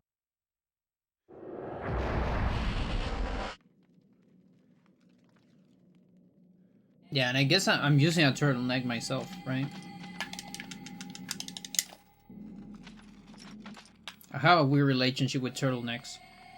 I love how they look, but I don't love how they feel.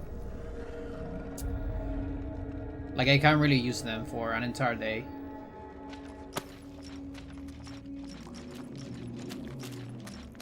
I have a similar relationship with chokers, where it's like, on looks it's definitely my favorite accessory.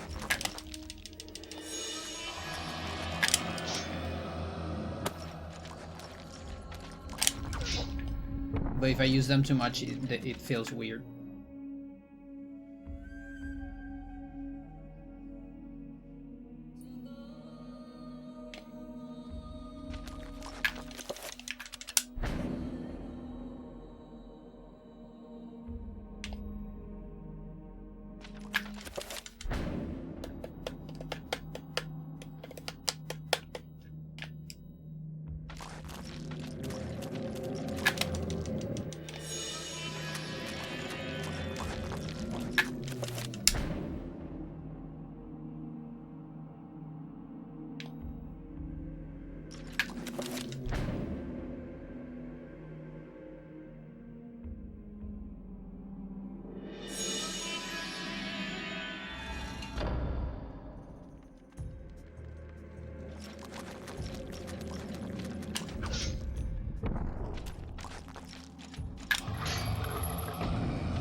I'm pretty close to complete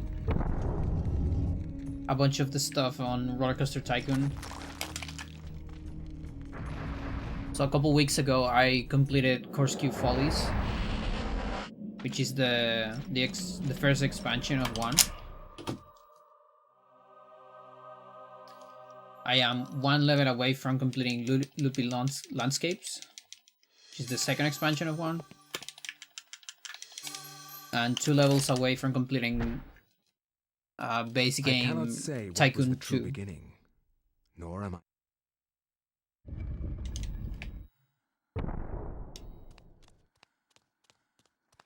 I've done a bunch of the levels on the expansions of 2, but not a whole lot. They're kind of weird. I feel like, I don't know, the designer got a little bit lazy on those expansions. A lot of scenarios are like too wacky. I know it's called Wacky Works, but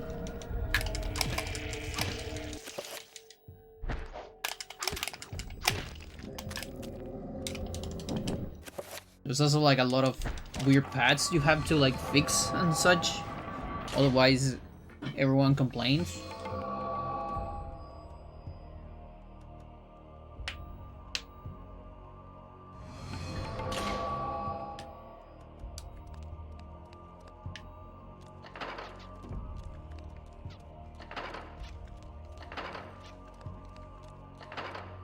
But I think some of my favorite levels so far are like the real parks.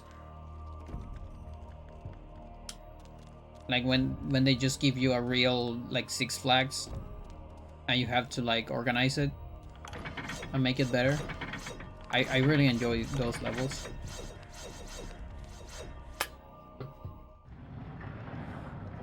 Or when you get, just in general, when you get like a park that is already going and has like some really cool tracks on it already, and you just have to make it better.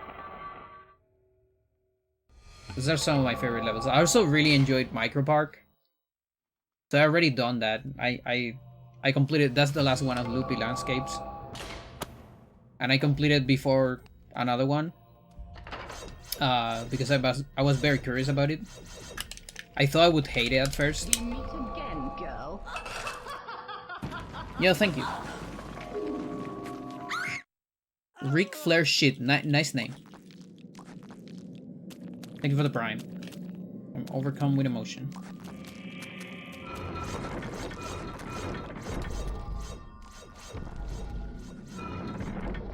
But yeah, I ended up really liking that scenario. Just the limitation of it makes it very interesting.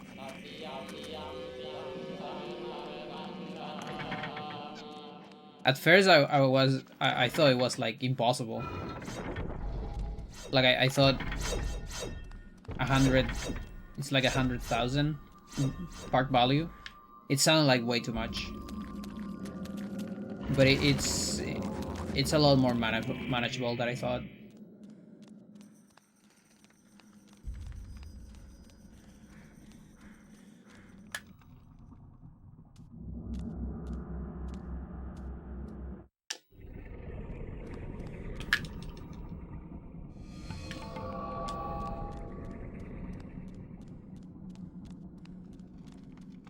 The one I have left on that expansion is it's like Mega World Park or something like that. I left that for the end because it looked like I'm really going to enjoy it. I believe it's based on Mega Park from the OG game.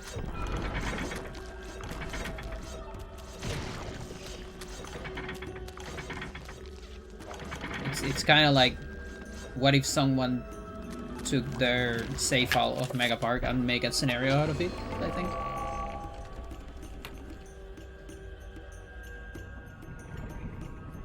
Mega Park is the extra level of the vanilla game, which doesn't even have an objective. It's just like have fun, and they give you an insanely big park to do whatever you want.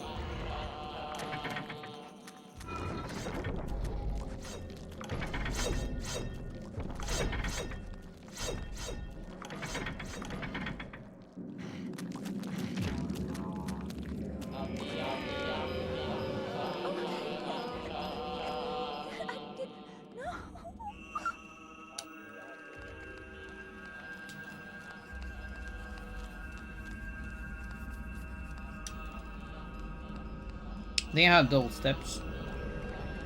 Can't quite tell. The headset is it's on the desktop.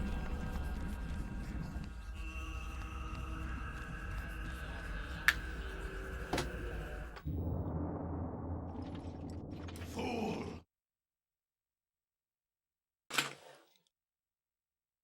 Around.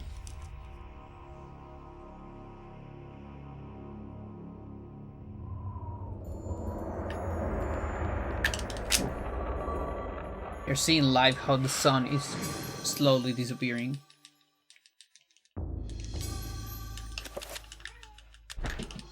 Around.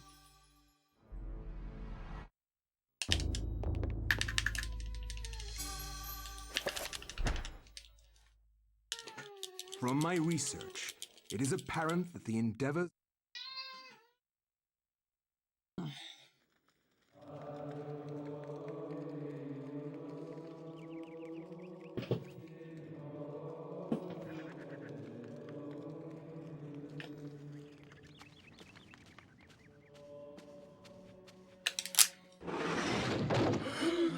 Oh my god, what is What it? happened?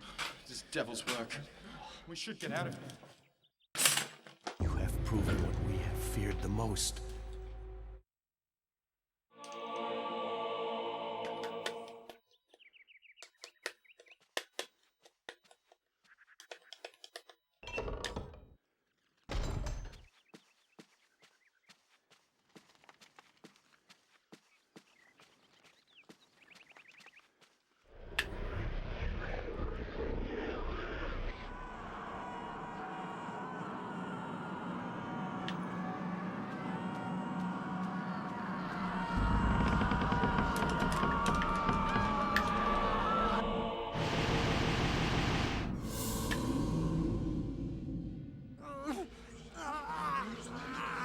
There's also this like official DLC scenario, Fort Anachronism, or something like that. I'm also curious about that one. I haven't even checked it. It's like the only DLC part.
Don't punch that. Detrimental, you get a worse angle.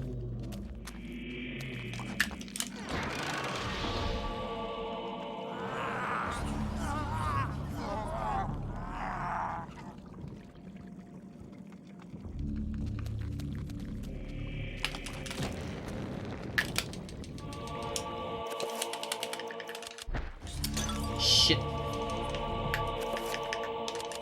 It's alright, I still have mix.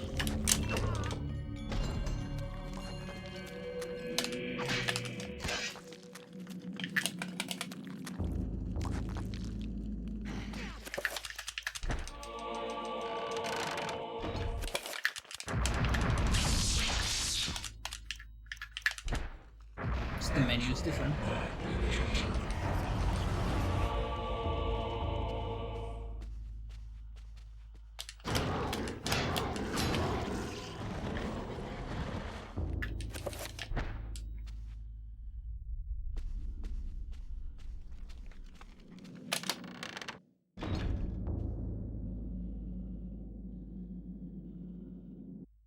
So, you have come to return my...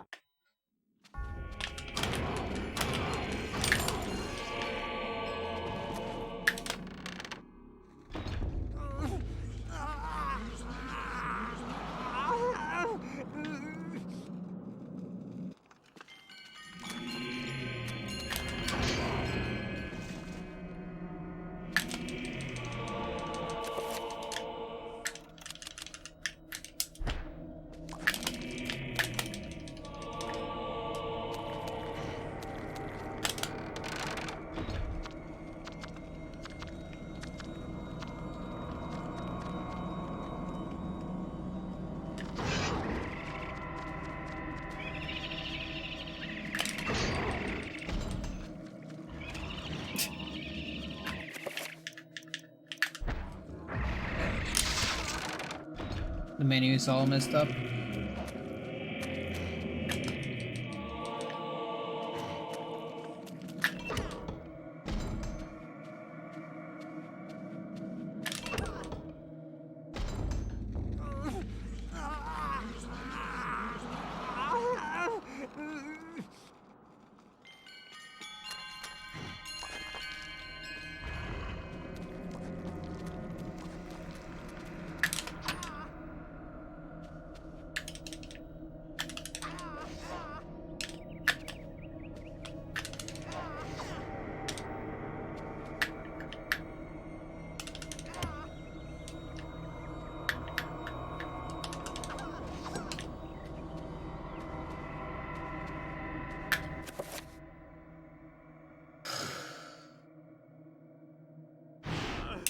This can't be happening!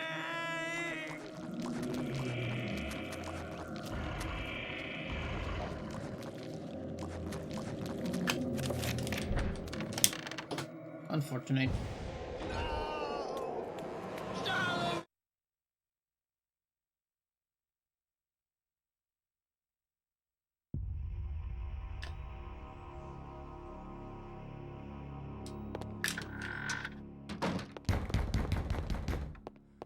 Humps.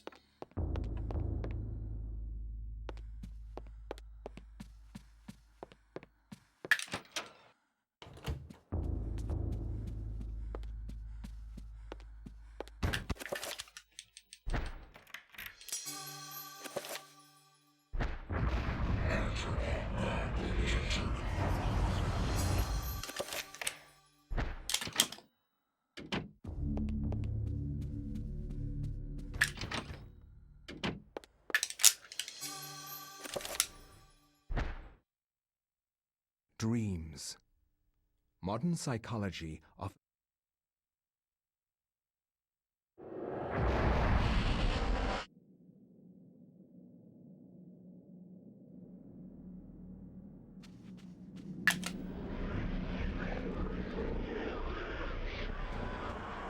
Yeah, the only bad part of the concert that is coming is that it's on Saturday.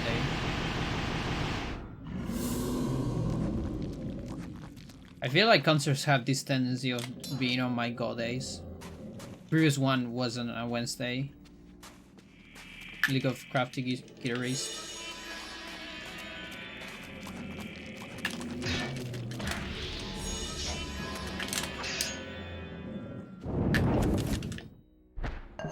Those are the 2 days where I go to the club. The Go Club. I think I'm still gonna go, but I have to leave early. And I have to calculate how much time it'll take me. Oh, that's not a quick. Weird.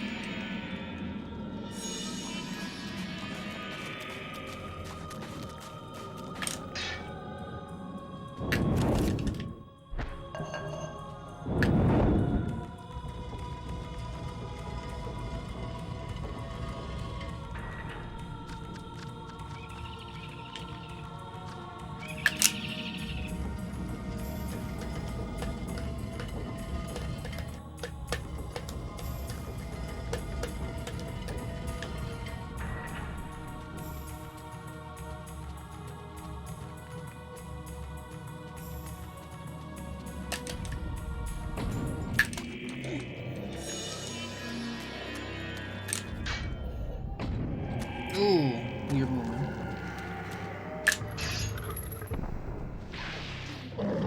Ooh, double warp.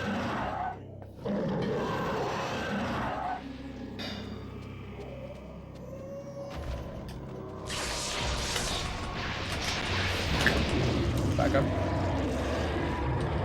It's way easier in Hondo. Interesting. Like, not even hard. That makes me happy.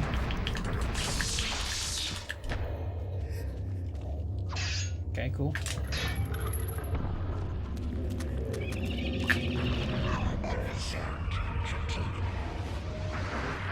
Stuck.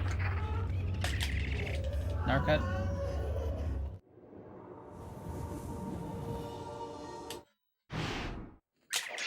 That's another guy that I would love if he comes back to the game.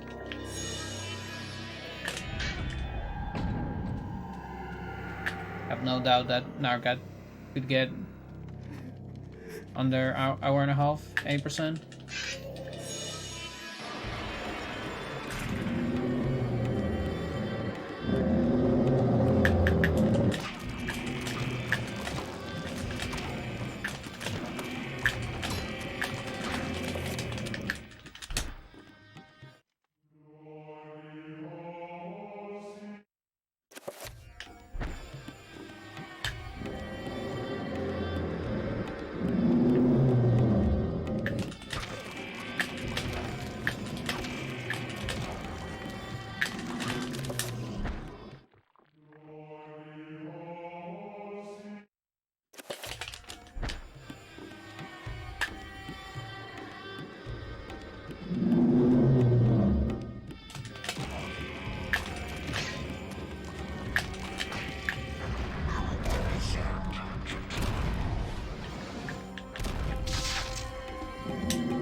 One, two.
Somehow work.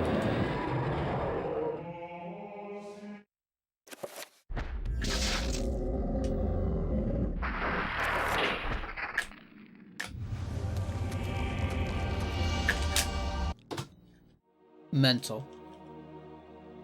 Curry.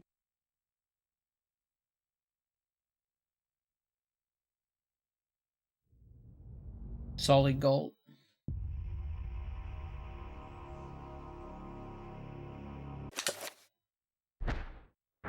You see, this one I'm not embarrassed of, because I can tell I played really good in that Kareem, and it was like great. Unlike those ones I've been getting on Elia, where it's like, or even Anthony sometimes, it's like, I didn't feel like I played better at all.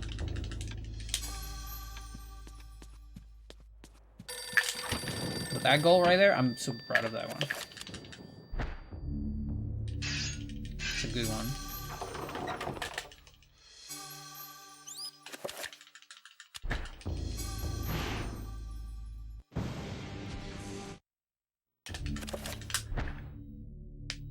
I will not argue that I was shocked by the sudden mention.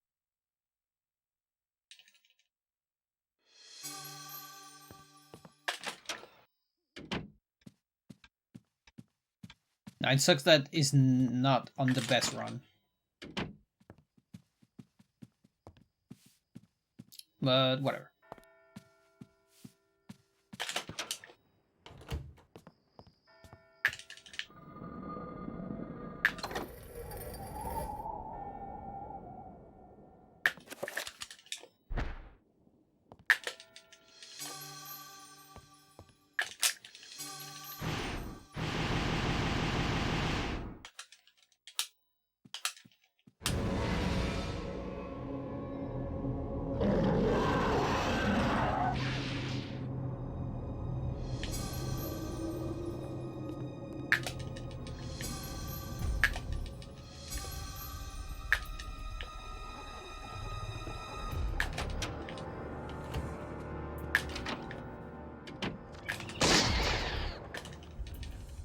There's a helicopter. Oh, that's extraordinary.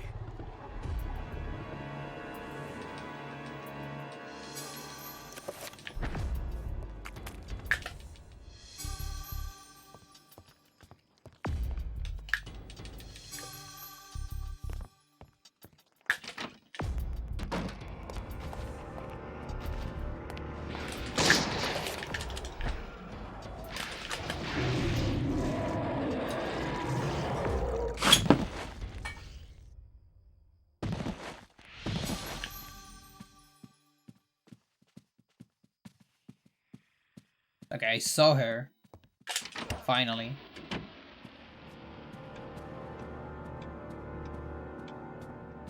was a long dodge though. Maybe it took about the same time getting hit.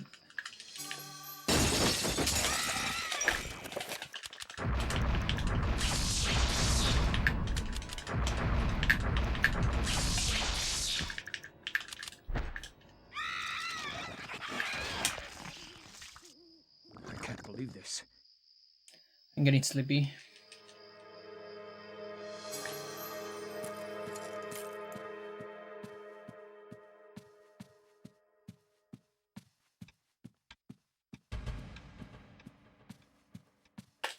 Too much early game.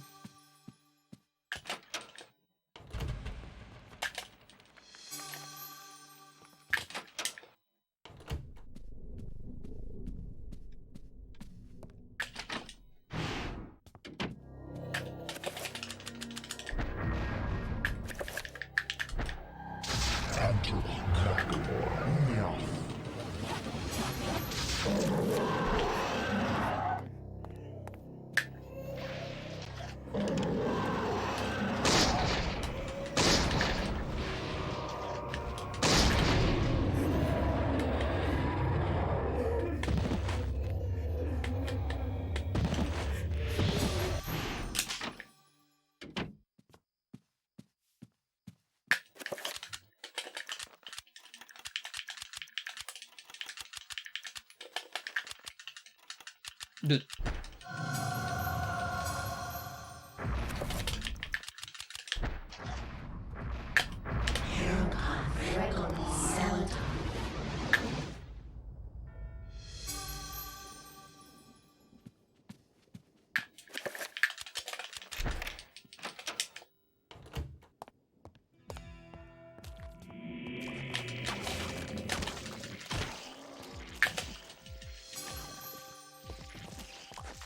Don't turn around.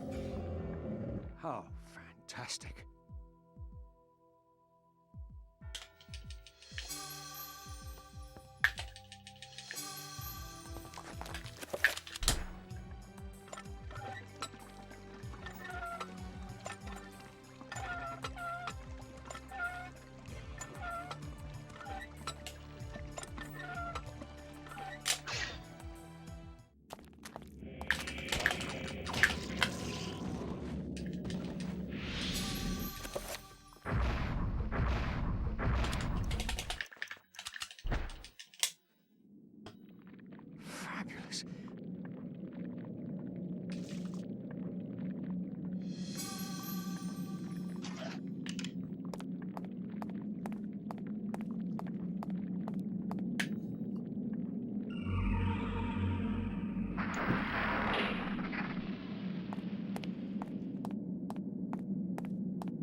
Okay, that's the first far away of today.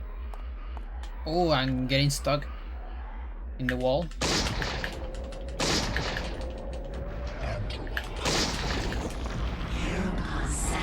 Still stand there. I mean, it was a very good max. So now, as good as 6 seconds? I don't know about that. Is that a fake barrier, or you can dispel it? You can dispel it. If I remember correctly. I think we tested it one time.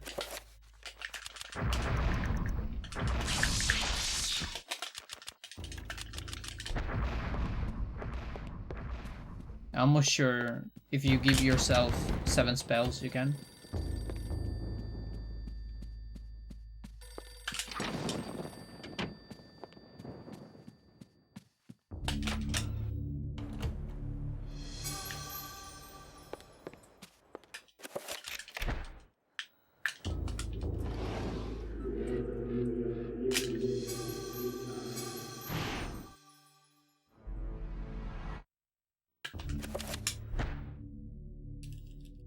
The ancients' influence was incredible. From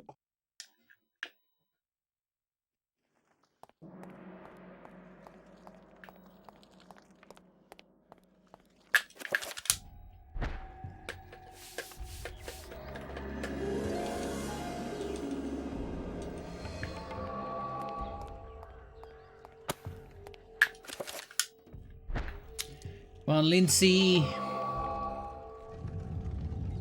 Let me play the game, please. We're like 0 out of 3 today? It's looking worse than Bronskip, dude.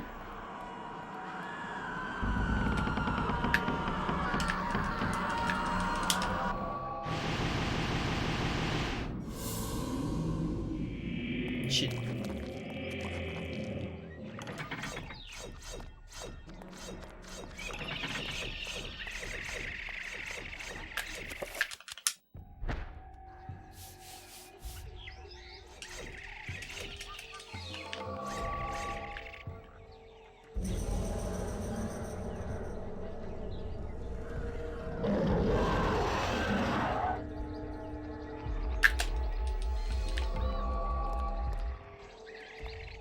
I have to kill it.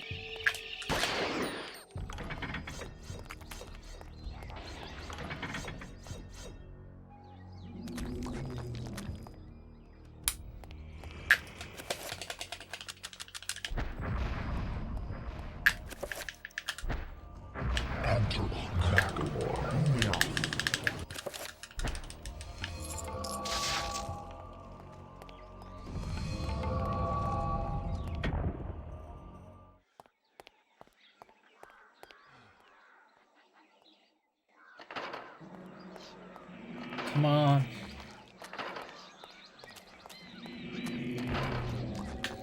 Just mistake. It's not a big deal.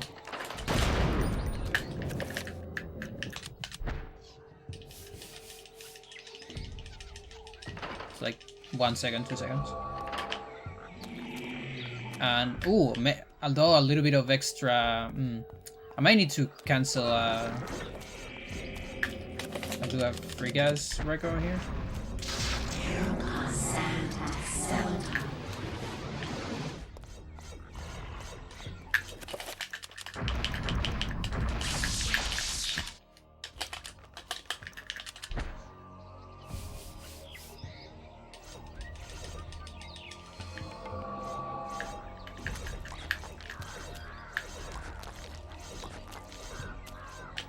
Bleeding walls, at least.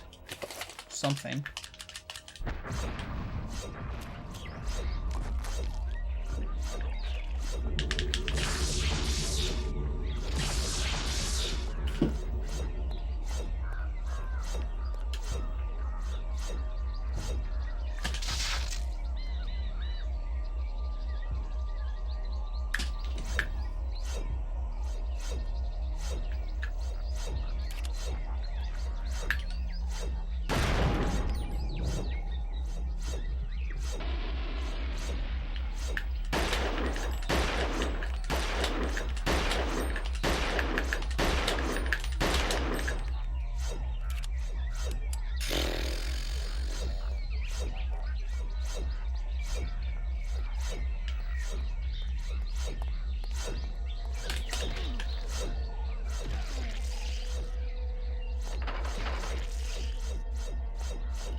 Oh, that's not a reveal.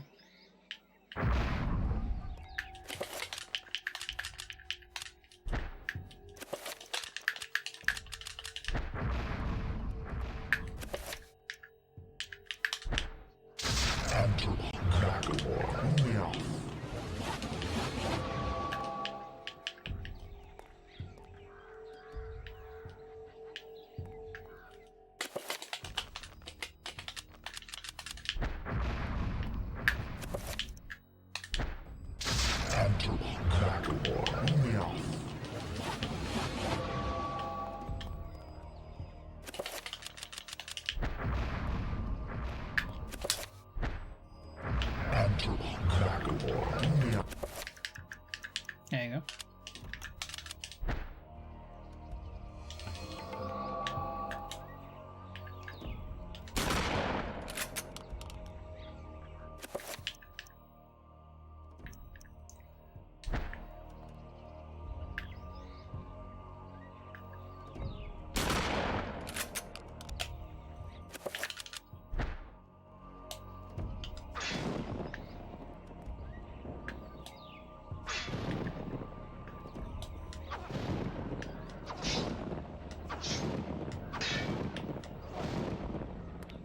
If you do this with, I think, flame logs or tool war, you can shoot chakrams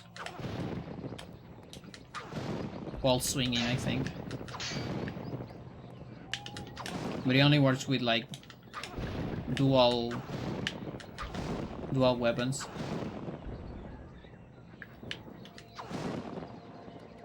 And like, I think you can do like saber shot. Flame log, maybe.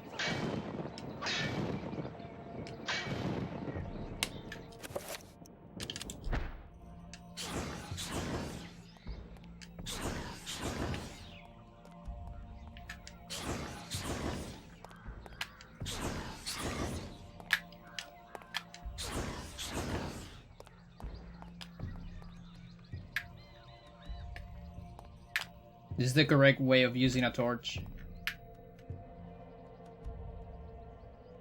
Just to be extra safe.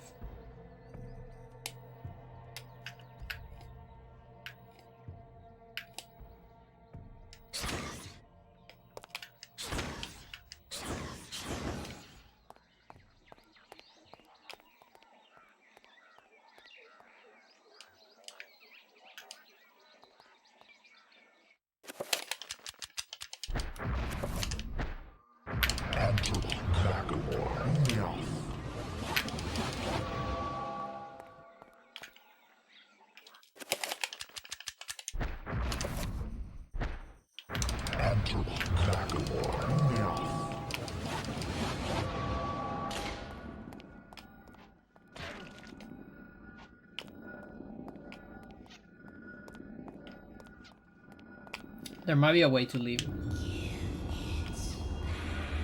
Give this me.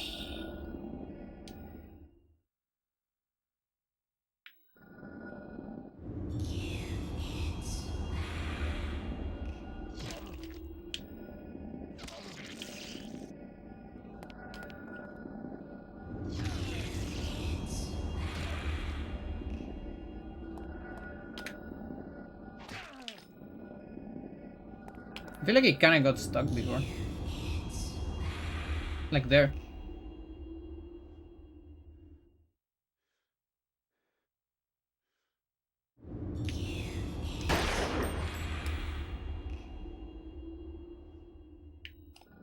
There's like dead angles.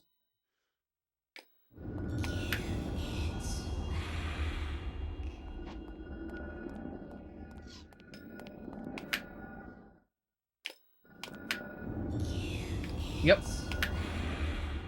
It's not even hard to get.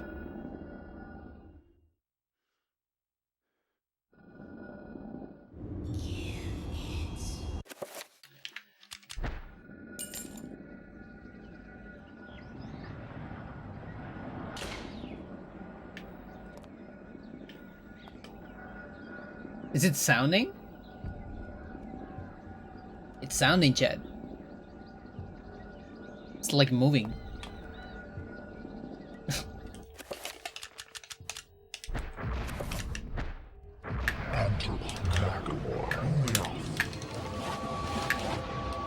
soft lock.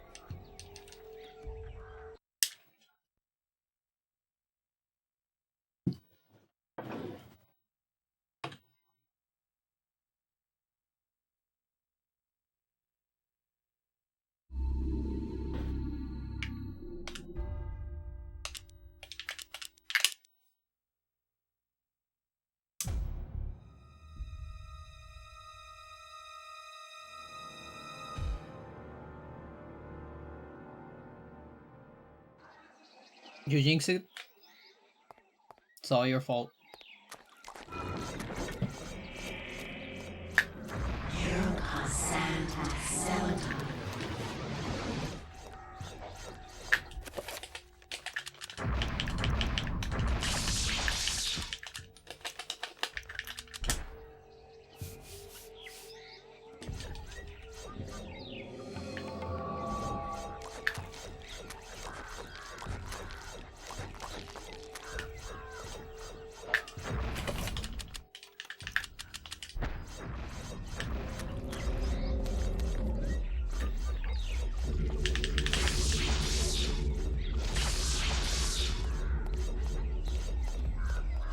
Sounding? Yeah, it was sounding.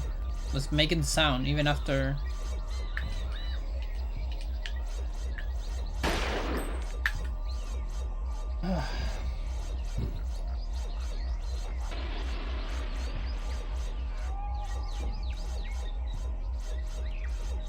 Search for consistency never ends.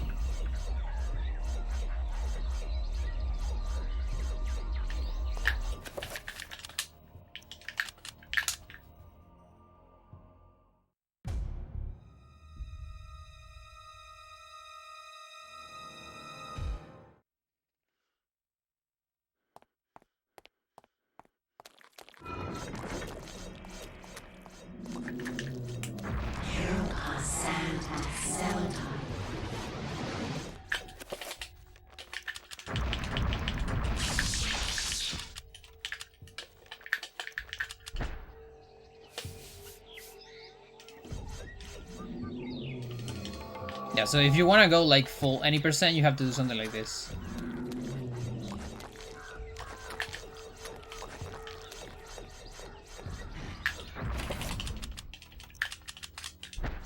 Like, I think that's as close as you can get to any percent.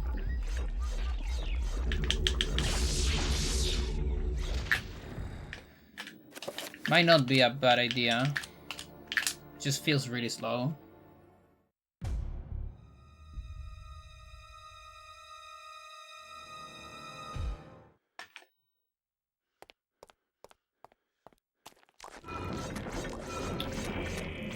And I don't think like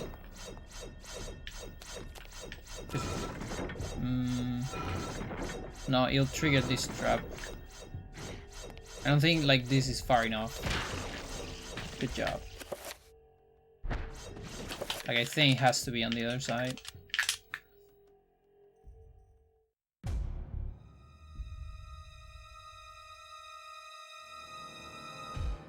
Now maybe it can be a little bit closer if I go farther. Like maybe even here, I'm not sure.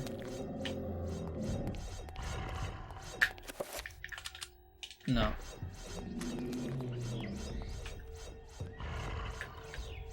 Here.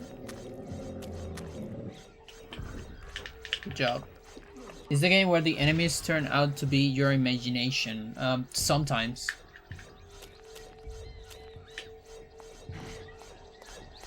But some of them are very real.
It looks so slow.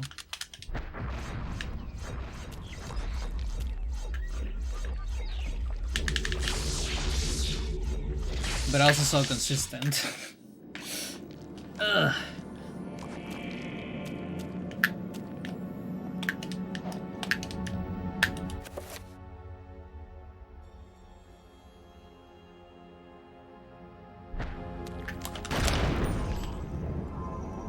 Yeah, this game is a cosmic horror game, and you can make spells. And also we have a lot of glitches to make use of those spells in cool ways. One of those is clipping through walls using zombies and barriers. You push the zombie into the barrier pushes the zombie into you, the zombie pushes you into the wall.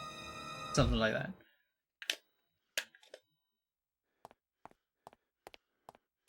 I should time this shit.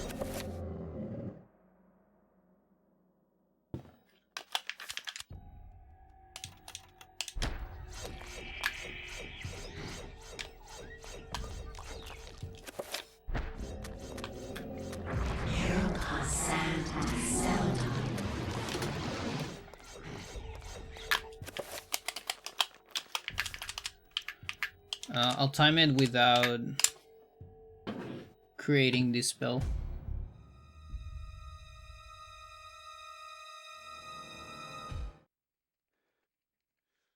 Maybe even without using the brush.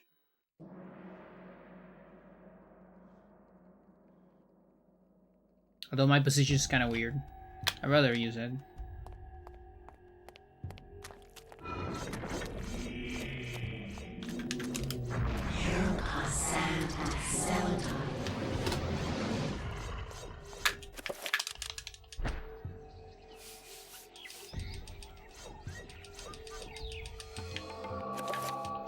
Come on. Okay, maybe without it. That's why we make it before getting the thingy.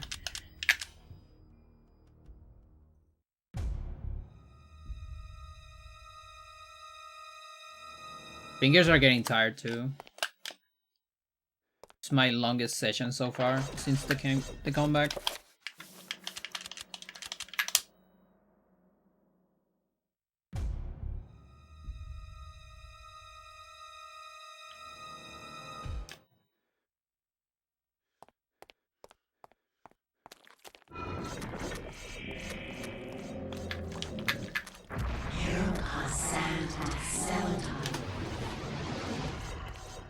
Okay.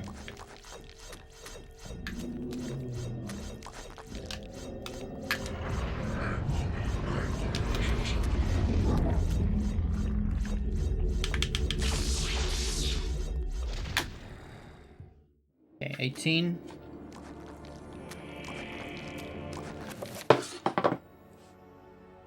I don't have a pencil? Where did my pencil go? Chat, someone type 18 in the chat. Thanks.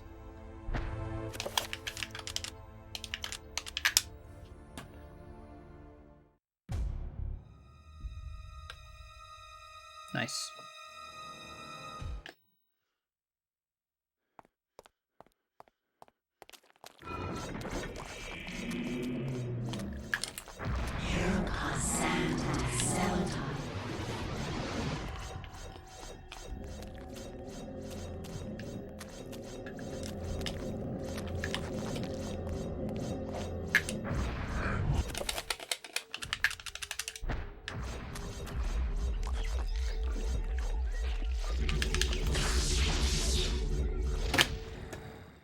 I didn't start it? Fuck you, dude. It's fine. I mean, it was with a forget, so. 18? And then 18 on Roman numerals.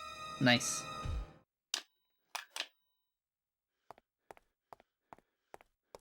I would like to have it on scientific notation too.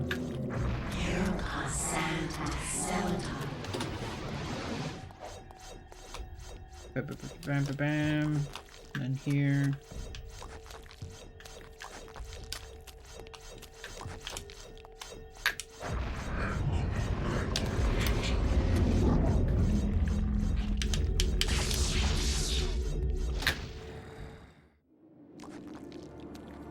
Chat, that's only like a second.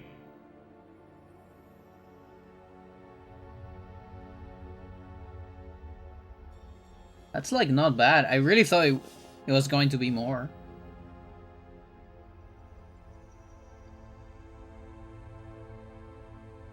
I was convinced the zombie's so slow that it would be like 2 or 3.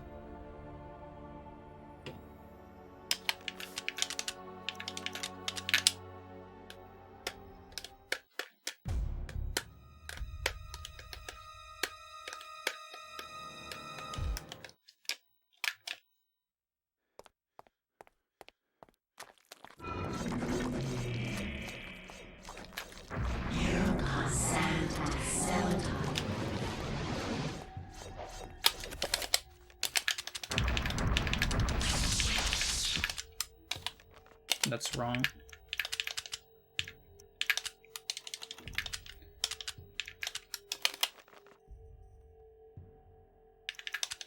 Whatever.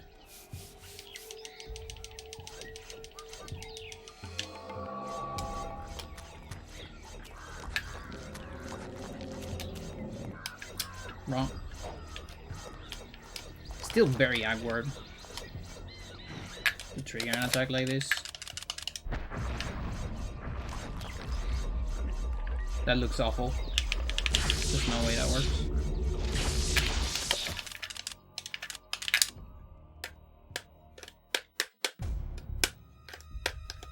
Binary as well? Nice.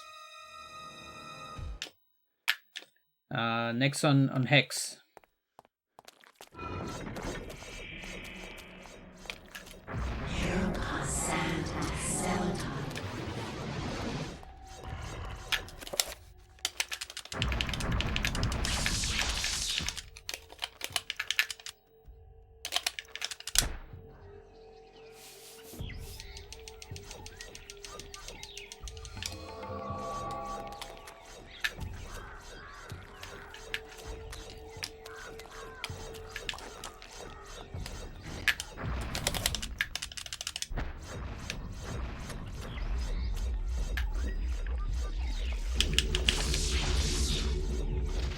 Solid.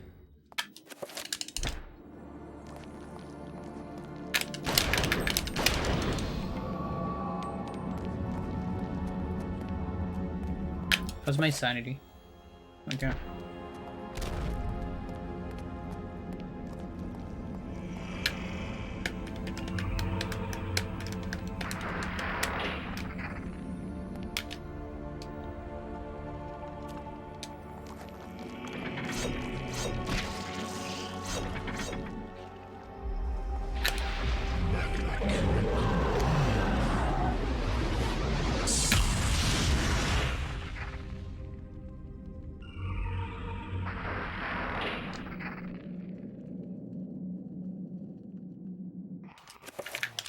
Stella, you are a nerd.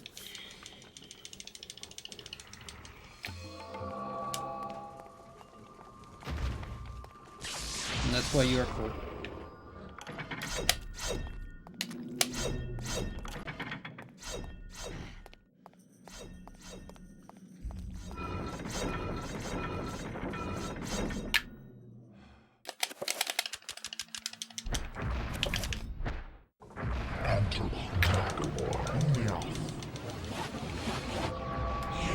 Santa, Santa, Santa.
Not having bullets for this is kind of awkward.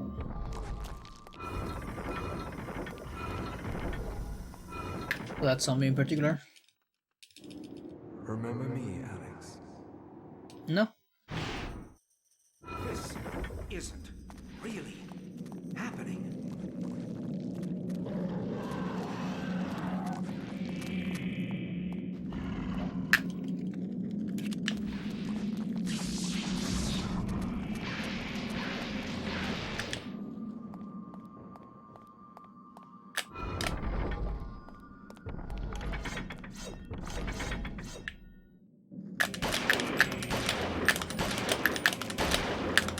Come on.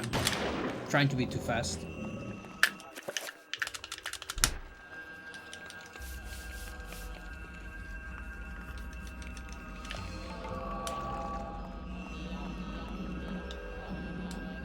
Attack cancel is one of my favorite tricks in this game.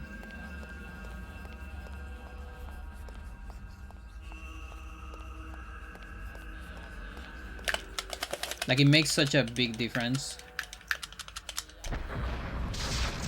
One of those things that it's kind of small, but ends up making a big difference, you know? Like, it adds up. And you can really tell the difference between a good player with the use of it. Kind of like L cancel on melee. Like, it's subtle, but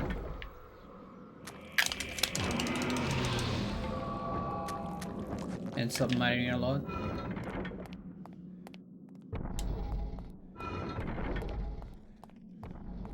It also just feels good to do it.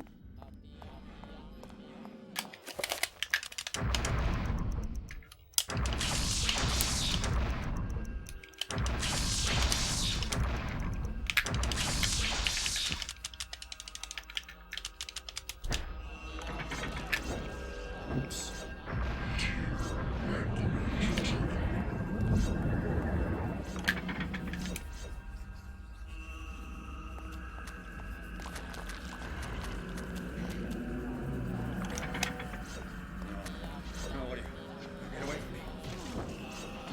What the fuck?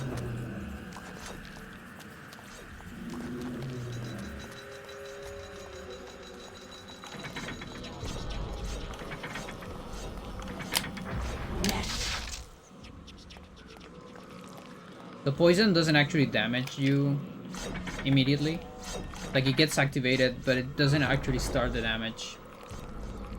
Like, until a couple seconds after. And that's why I was able to do that spell and not get cancelled immediately. If it gets activated too early, then you actually have to do like a free gas cancel or something like that, and it's kind of tricky. The timing is weird.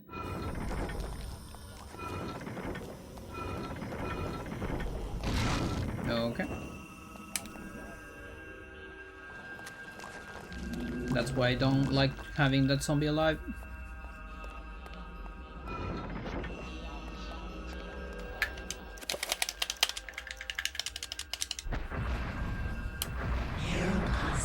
Yo, watch up.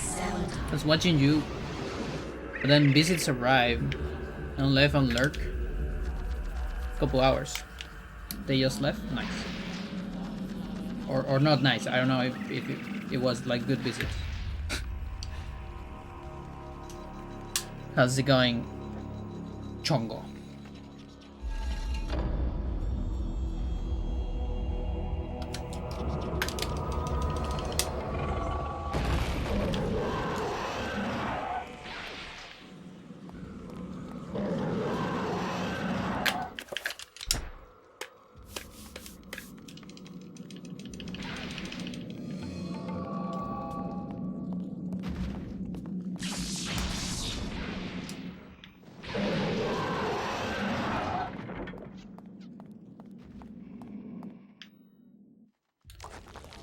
Yeah, that was risky. I really should do another manip there.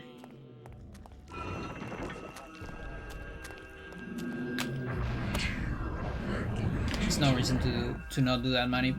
Like last time I actually got a sanity effect there. And the day I get a bloodbath, it's just not gonna be funny anymore.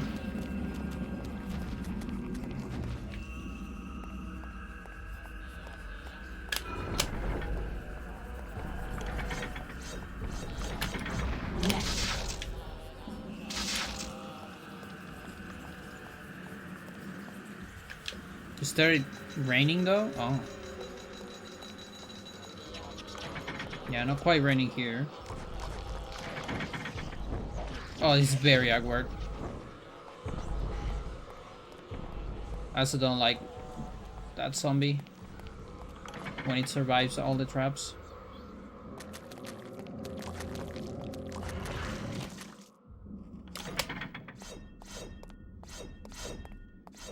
How's the struggle? Struggling. How much did I lose, chat? Like 4 runs into the same trick? Which is like... How much into the run? Like 40 something minutes into the run? Or 50 minutes? No, 50 sounds like too much. Like I know on 80% run skip is like about half an hour into the run.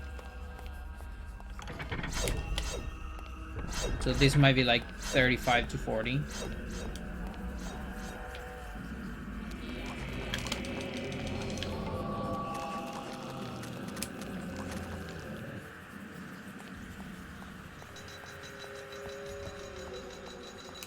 Alright, that's the end of Lindsay.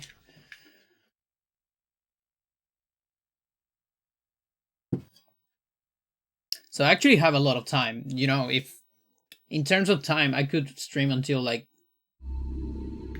10 p.m. and all that, but the problem is not really the time. The problem is my fingers. I don't want to pressure them too much. If I do a run now, and if I finish it, it'll be 5 hours. So, yeah.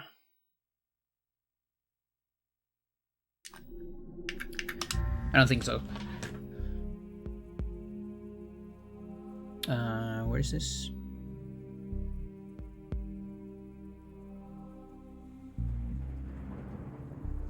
The other camera. Why is this upside down? What the fuck?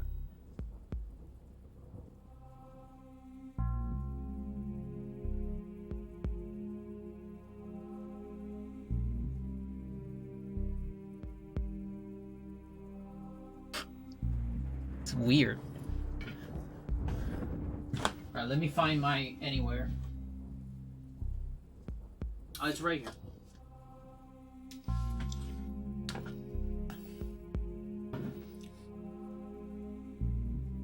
No, but seriously, why was it upside down? What was I doing last time?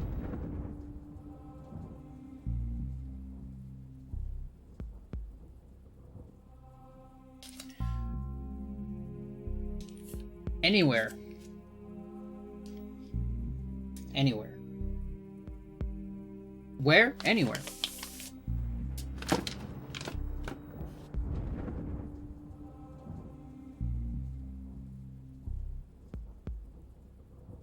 This guy, this guy right here, is Cedric.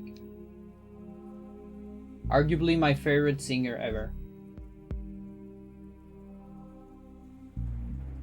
And this is one of his friends.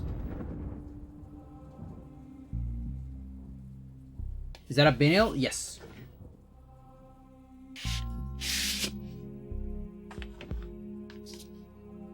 And yeah, so this is the other singer. This lady. She has a very cool tone. I love it. So this is Christian Eric Ballou, bass, percussion, Cedric Bixler, Mike Watt, and she's Rachel Fanan. And there's also Tochi Kasai. There's 5 people, but I only see 4 people here. Is this one of the same guys? This looks like the same guy. Right there. Something dropped. Oh, this is a code. I'm not gonna show you the code, chat, because this is to get the digital download. It can only be redeemed once, so I'm not gonna show it to you. Because I believe I don't have flag. Double wrap. I mean, more than that is just that it has an inside thingy. Most vinyls have, well, maybe not most. A lot of them have it. Very nice color. I like when vinyls go for more than just black.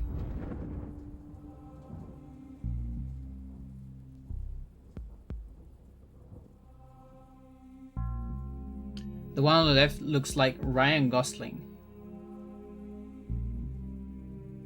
For stream viewers? I mean, listen. Let me see. Because chances are I already have the flags. I don't remember if I redeem it.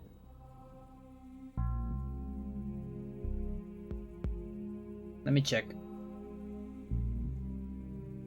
Anywhere? I have MP3s, so no. I haven't redeemed it. Sorry. Yeah, and then what's on the other side? This.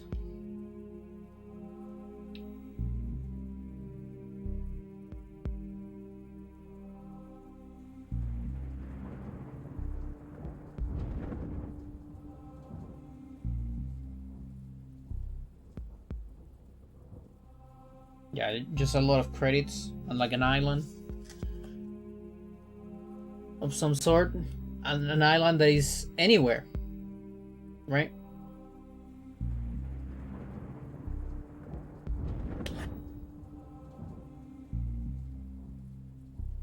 But yeah, I really enjoy the landscape here. It reminds me of Nublar Island from Jurassic Park, kind of. Like that kind of stuff. This is pretty good. Pretty good cheat. I recommend it. It's like, what is it? Like a little bit of folk rock, I would like to call it. Some experimental. Some shades of prog here and there, but mostly prog. I mean, folk rock. More than anything else. Does it, like, it doesn't go deep into prog or anything.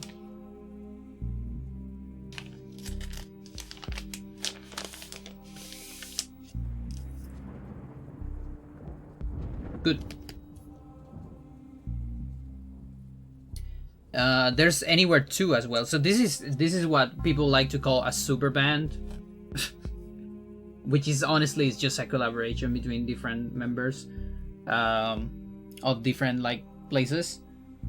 Now there's Anywhere 2.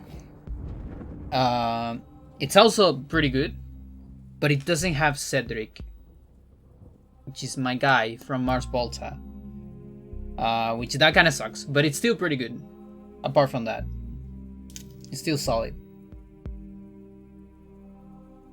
Yeah, and you see, that's a bass drum. It says that in the credits that Cedric actually plays drums here in some songs, which I find it very interesting. I had no idea he played the drums, apart from being a kick-ass singer.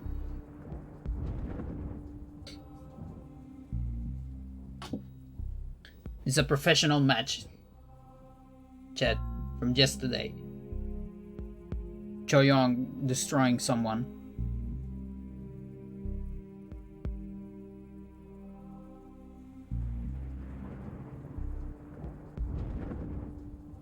Alright. Again, we'd love to keep streaming, but I have to take it slow. Took it slow. For the hands. Have you had a look at the US tournament? No.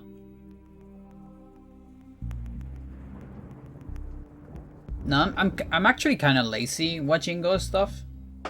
Like the only things I watch from time to time, it's basically I watch Baduk TV just because it shows up in my feed, in my YouTube feed. And I have it like on the background, honestly. Like I see the match from time to time. I even have it muted.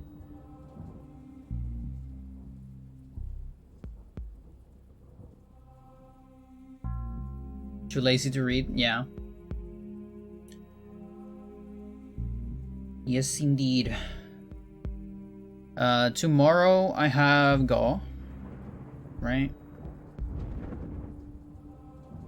Yes, tomorrow, Wednesday. Are you going to go? What's up? You should go. Because on Saturday, I'm not gonna be the whole day. I'm only gonna be a little bit because I have a concert on Saturday night. Oh, maybe I can show you that. Hang on. Before I go. If I can find that shit. Oh, yeah, it's right here.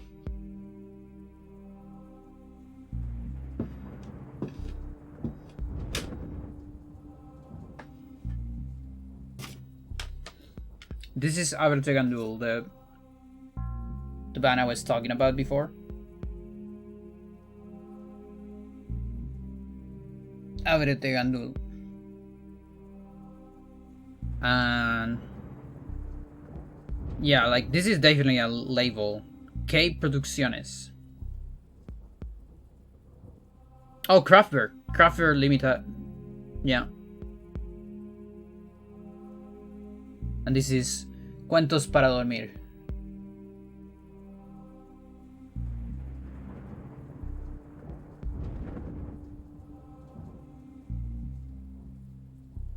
It's good, and that's a bed. You're supposed to sleep. Ábrete, Pogandul. Okay. There you go. Now it's open. This is good shit. This is pretty good shit. It's Chilean, prog, like modern prog. And again, this right here, one of, if arguably the best gift I ever got for a birthday.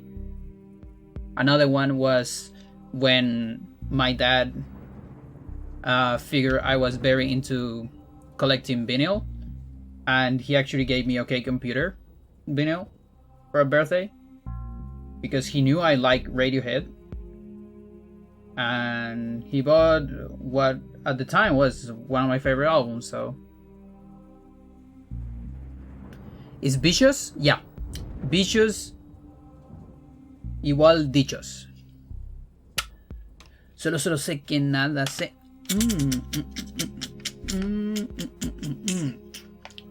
What's circulares? Circular references. That's the last album. Referencias circulares. If you're thinking about that one. And this is Enjambre Sísmico. This is the third album.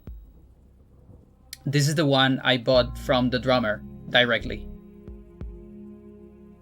Like, hey, do you have some spare CDs? Yeah, sure. Let's meet on the subway, and I'll sell it to you. And we had a little talk about like prog and other things. Does sound like CDR? Yeah, it could be. Like the first one might totally like not be a label.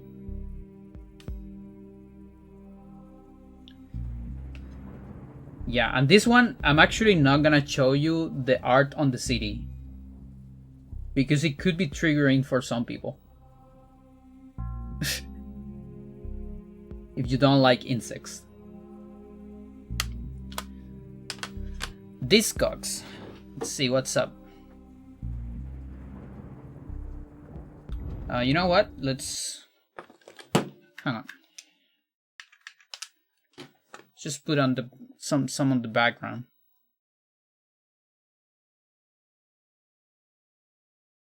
Because why not? Some of the chill songs maybe.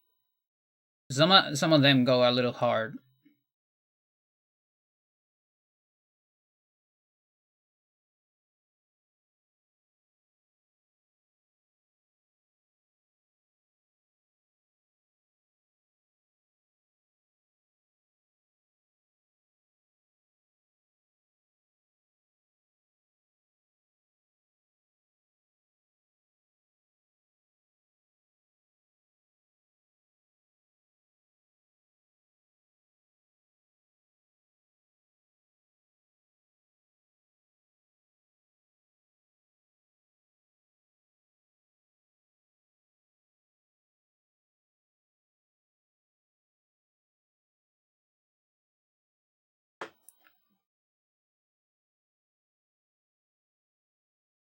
That Sismico city level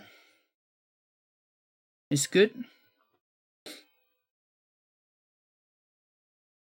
Oh, CDR, yeah. Self-release, yeah, that makes a lot of sense.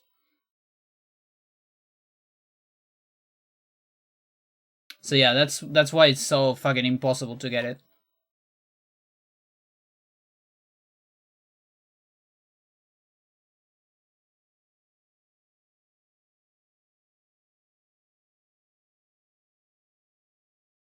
Yeah, this album is wild. Like it's weird as well. This is the most experimental album, I would say. At some points even like funny weird. 23 on 1 with non-salt is rough. If it ever pops up. Yeah. Oh yeah, you're right. 7 people have it. Look at that. And I've got this the guy, by the way. Arzu. Arceu. Arceus. This is the drummer. As you can see, he's selling the 4th album, 3rd, and some versions of the 2nd. And he's also selling this Bizeric. I check it out, it's pretty good. Like another folk rock Chilean band, I believe.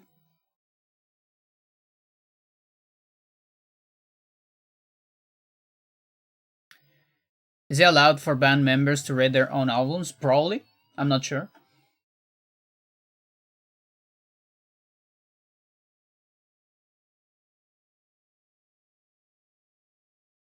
I don't see the problem.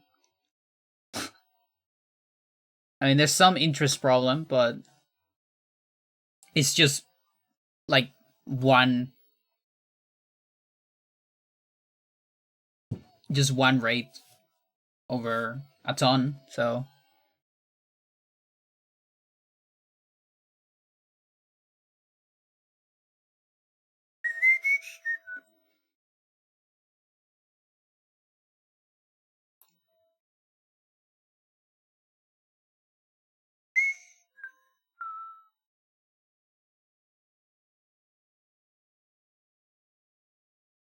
also this one is also self-release.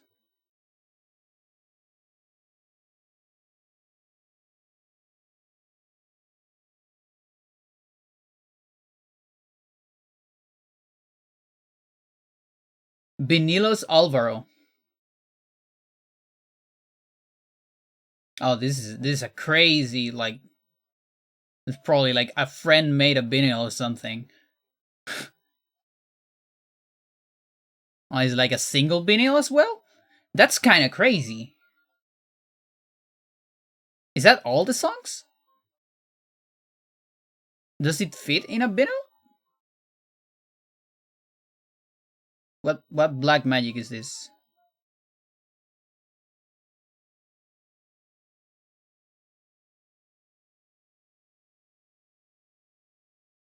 Wait. 5,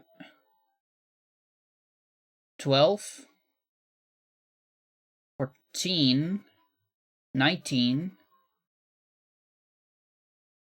20 half, 30 half,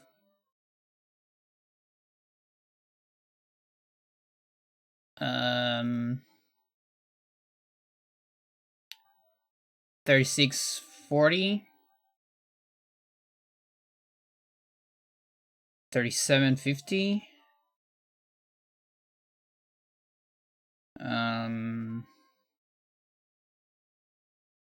like 33, 35. Okay, it's actually way shorter than I thought.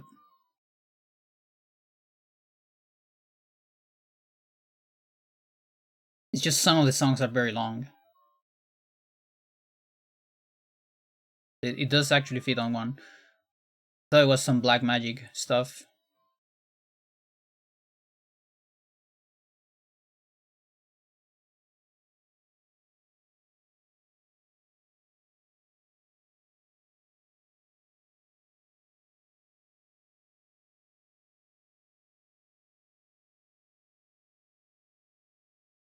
Kuntz.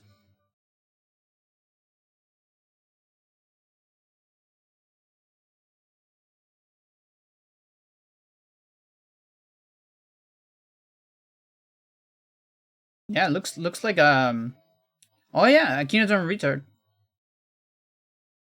This is another very solid Chilean band. Of Rough that the new one is limited to 300 copies. Yeah, the thing is like they're never just get a whole lot because since it's so small, it's actually like hard to sell copies.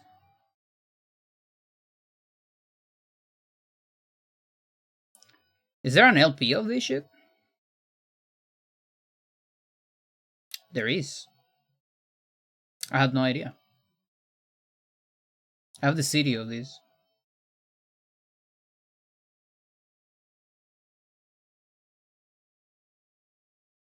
It's also super good band. It's more like jazz, fusion rock.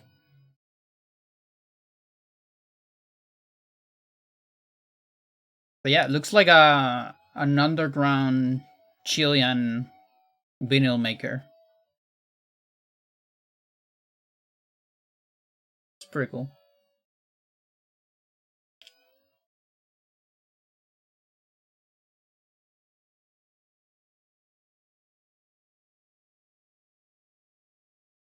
Yeah, and this is the one. So this one is actually gonna be this Saturday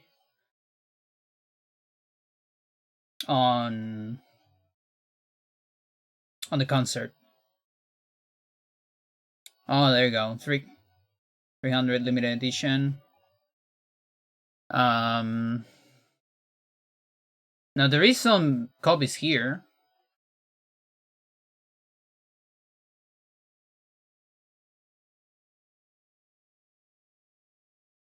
Mexico.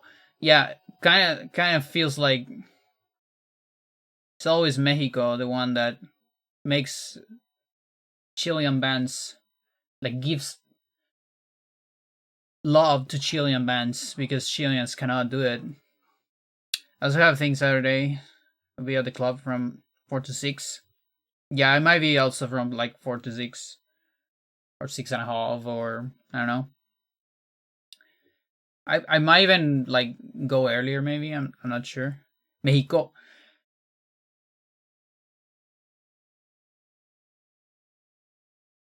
But yeah, like people from where is this? From Mexico, United States, United Kingdom. I don't know why they have it. Like even before Chile. Interesting. Like this shit is not even online yet. You know, there are teasers in YouTube, but it's not online yet. And yeah, as you can see, no bass on this one, just Chapman stick. Going full Tony Levin.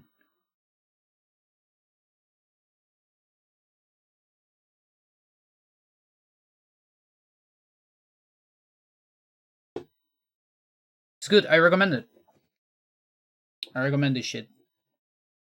If you're into what you just listened to, you might like it. If you are on YouTube watching this on the future and you didn't listen to anything because I have it on the audio track that doesn't save on the streams, look it up. It's Advertising Duel.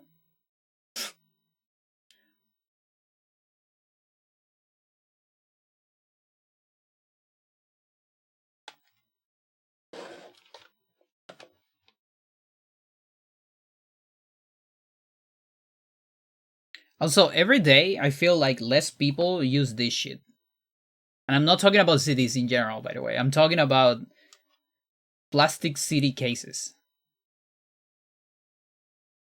From time to time, it seems that everyone is like migrating into the cardboard stuff. What dichos means? What's a good way? Landfill. D-packs can go to hell.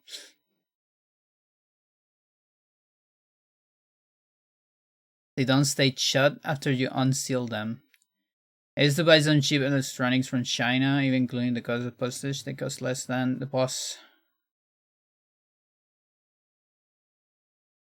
Maybe selling these to Chile and storing them in Mexico works that way too? Could be.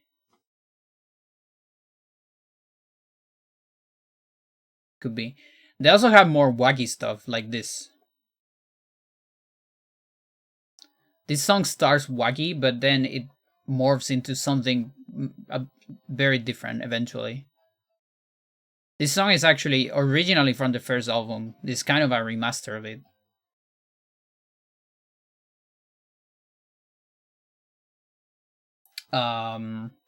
Dichos. Dichos is a saying. Like something that is said. Like two birds with one rock, for instance. That's a dicho.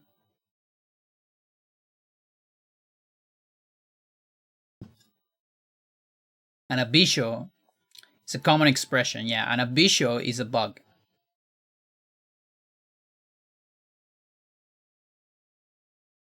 And in like the first song of Bichos Igual Dichos, which I believe is just called that as well. What's the deep meaning of the title? Bichos Dichos. So that's the first song. The guy just goes mental. Do you know El Chapulín Colorado? Do you know that shit? From Mexico? You know Chespirito? Do you people are aware of Chespirito?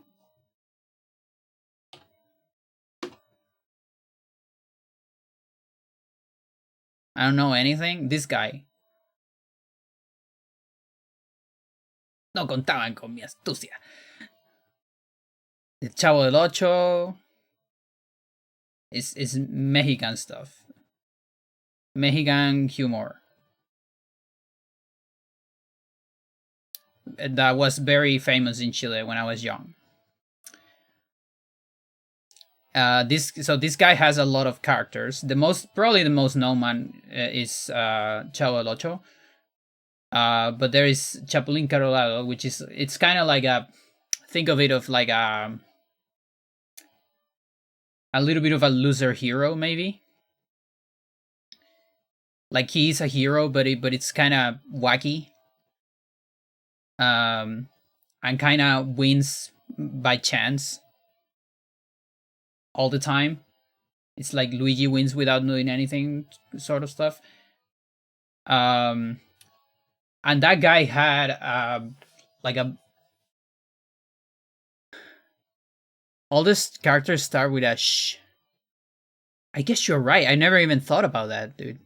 It's crazy. I have no idea who the first two guys are, though. Like, yeah, Chapatin, but these two first one, I had no idea about those. So this guy really liked to mix different sayings and say them wrong. That was like one of his things. And the song does that a lot as well. Chompiras. Jesus. Where's the Chongo character? So you see this part of the song? This part is like so beautiful. I love this part. It might be one of the favorite like places of a song of this entire band that I like.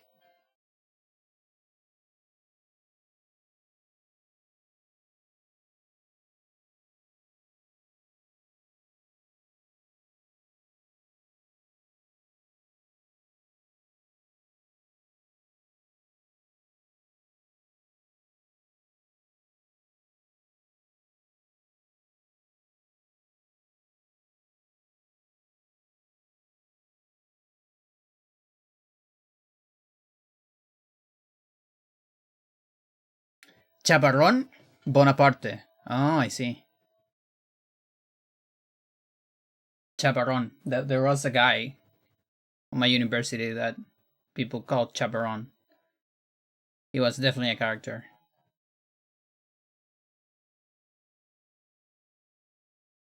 So yeah, a lot of the second album sounds like this.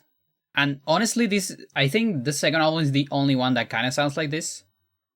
That has like some more chill sounds. Third album is a little bit more dark. And then the third album, wacky as hell. So I'll put it a little bit. So like absolutely mental, completely different from everything else. And again, it has a voice. Dr. Octava, the guy that sings. It's apparently a very good guitarist as well. But yeah, it's like the mixing is like it's like scuff. I don't know if on purpose or not, but it's like, and that wacky guitar, it's all over the record. Like that tone of guitar. It's everywhere.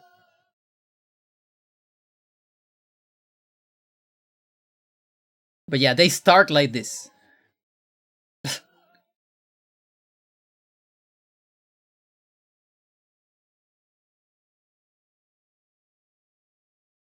Very, very weird, wacky stuff. But pretty good songs. Like, there are some, like, genuinely amazing songs in this.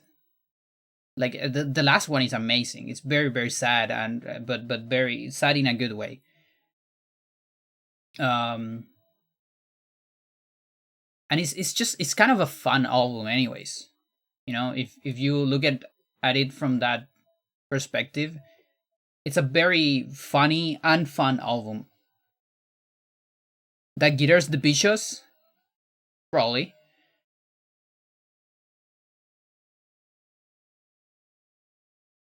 But yeah, he eventually started talking about dichos.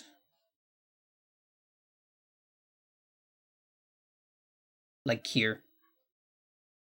I just skip a little bit. So here's gonna start saying a lot of dichos and just mixing them together, just like Chapulín Colorado. After the whistling part.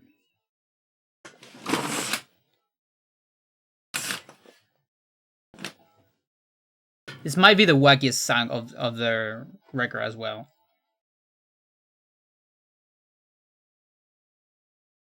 Que siguen volando. Dios lo ayuda. So stupid.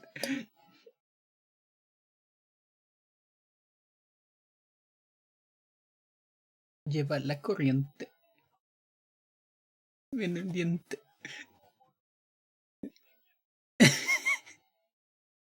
It's so good. I also love when the Chapulín does that, yeah. Mental. There was a song like that, yeah. Yeah, no, this is like super undershit. You will not see this anywhere else in the internet, I think. This is the only place in the internet where you are gonna see someone narrating about Avatar and Duel and their wacky, weird origins. I also think I believe Dr. Octava is Argentinian, in particular, the singer. Don't quote me on that though. I think so. On the English speaking web as well. But I would say even on the Spanish speaking web too. Pretty sure. Quote me on that.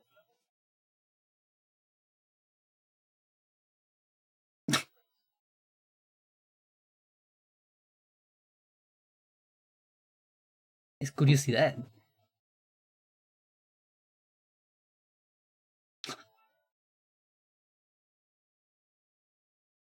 And it goes crazier every time.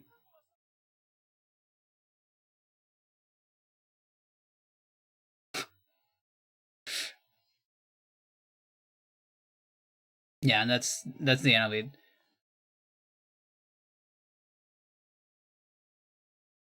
Lots of wacky shit.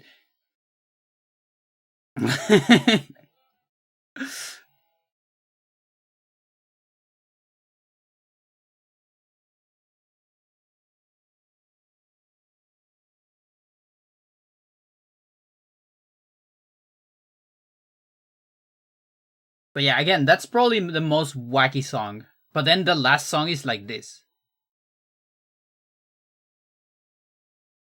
It's like sad, nostalgic, and also like rough on the lyrics.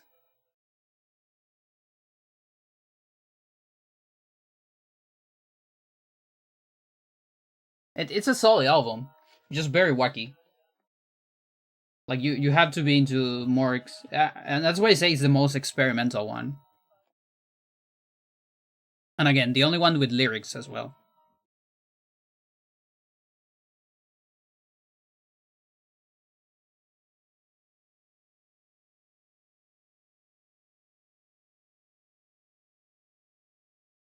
And then like the last album has stuff like this.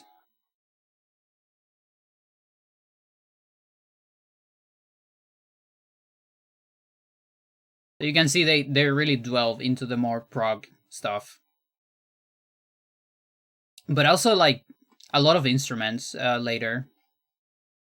They starting like more wind instruments here and there. Saxophone, especially on the third one. And on the second one, there's like flutes and stuff.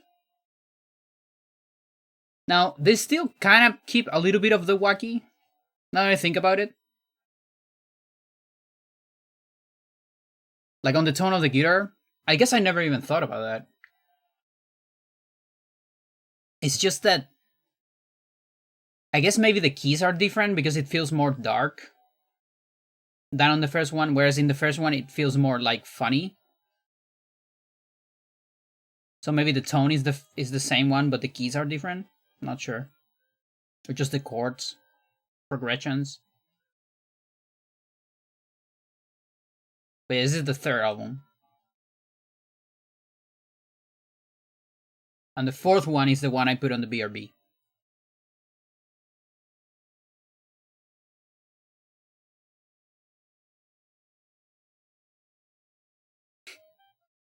I wonder if it would be very funny if Nico or June are watching right now, and I just have a Chespirito like right here, because I know that they are not like I like it's always funny for them when they know that's like because Chileans are they know a lot about Chespirito, but apparently it's I mean I don't actually know Nico. So Nico, okay, so I'm gonna give you some context. So Nico is it's a Mexican friend between me and WhatsApp. He's from the Go world.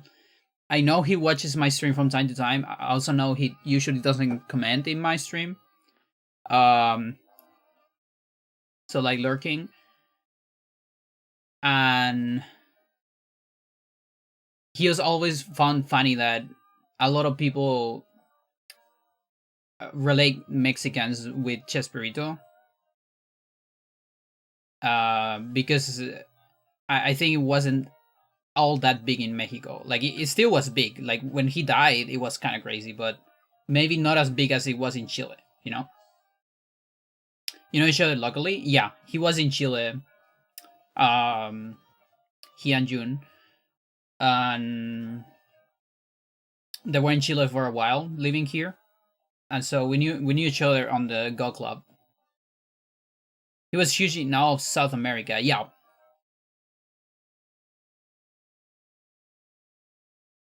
Yeah, like mental huge.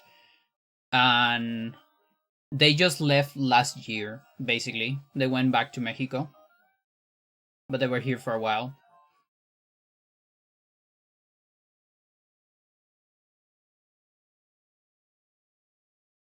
Most Chileans don't know how big 31 minutes was on Mexico. Yeah, that's another thing. Like, and that's the thing with like Chilean artists too. It's like Mon Laferte too, right? Like Mon Laferte could have never get as big as she was if it wasn't for Mexico. And like even what's the other, the ranchera girl, that girl. And again, like this new album of Everything and Do, it has a Mexico label apparently.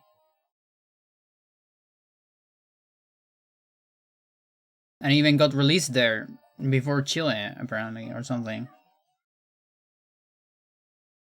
So I get it. It's because, you know,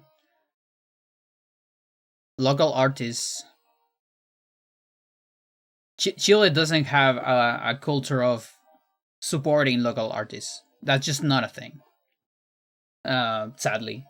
Like, I don't know, like you have a culture of it on, like, let's say New York, for example, where it's like, it's very common for people to just go into a gig of a band they never even heard of, and just support that. Sismicos was also crazy with Italian level. Enjambre Sismico. Yeah, I remember that. So basically, when I bought it, I went to one of their concerts on. Oh, this is kind of old. I was going to say like like 2015, but I guess not. Maybe more like 2012. And there were people selling it. People I have no idea who they were. But they were selling it, but it was very expensive. Like $30 or something for a CD. And I was like, yeah, I don't know about that. And the guy was telling me, no, it's an Italian label or something, so it's just like very exclusive, very expensive, Douglas. And like, okay, and I didn't bought it. And then later on, I talked with the drummer directly, and he said like, yeah, I give it to you for $10. Don't worry, like, no problem. And I'm even gonna, you know. He even paid for the metro ticket, I guess. Because or not? No, I guess not. No, I think it wasn't on my subway. It was on a different station, yeah. But still pretty nice guy. I love that guy.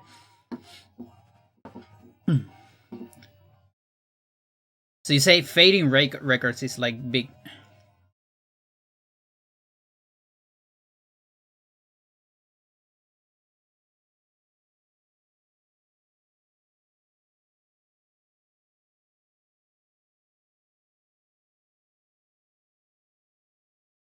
$35. Yeah, it looks big.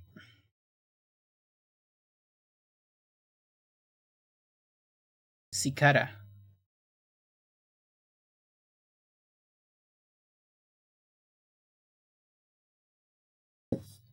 So yeah, Saturday is gonna be great. And again, hopefully I can get a copy. And chances are, maybe they're also selling fourth album. If not, don't worry. Don't worry or so. I'm gonna buy it directly from you on Discogs. It's alright.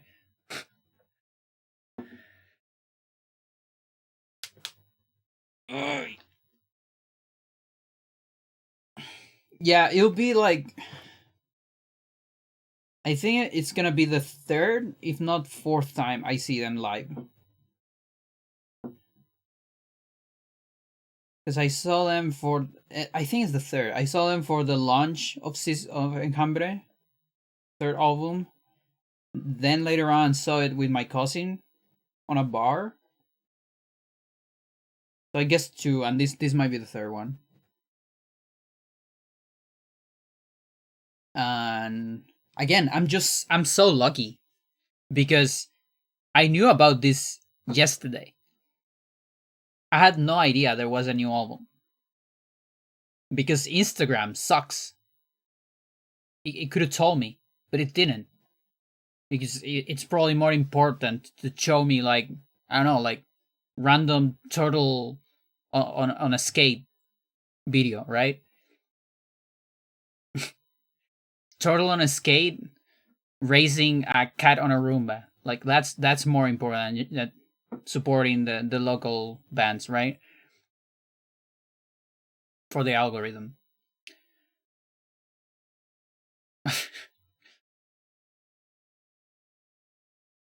And literally following them. And they had like a million posts about it. How did I miss all that? Sounds like a title of, I don't know, Turtle and a Snake. On a skate. On a snake, even.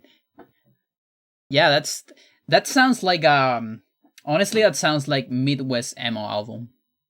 To me. Like American football kind of shit. Yeah. If I ever do a Midwest emo band, which I love, I like that math rock style. I love it. There's an unzero chance I will make a Midwest emo band. I'm gonna call it Turtle and Snake. Turtle and Skate. Sorry.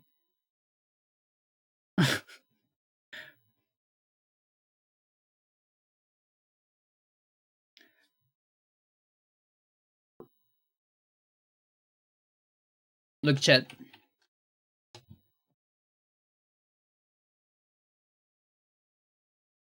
You see this spreadsheet? This is what I've been doing these days. This is the Untitled RPG. And there's a lot of skills. And there's the combo skills. And they have names. And there's the triple combos. What kind of Pokemon is this? It only has 7 Pokemons. There's only 5 characters even.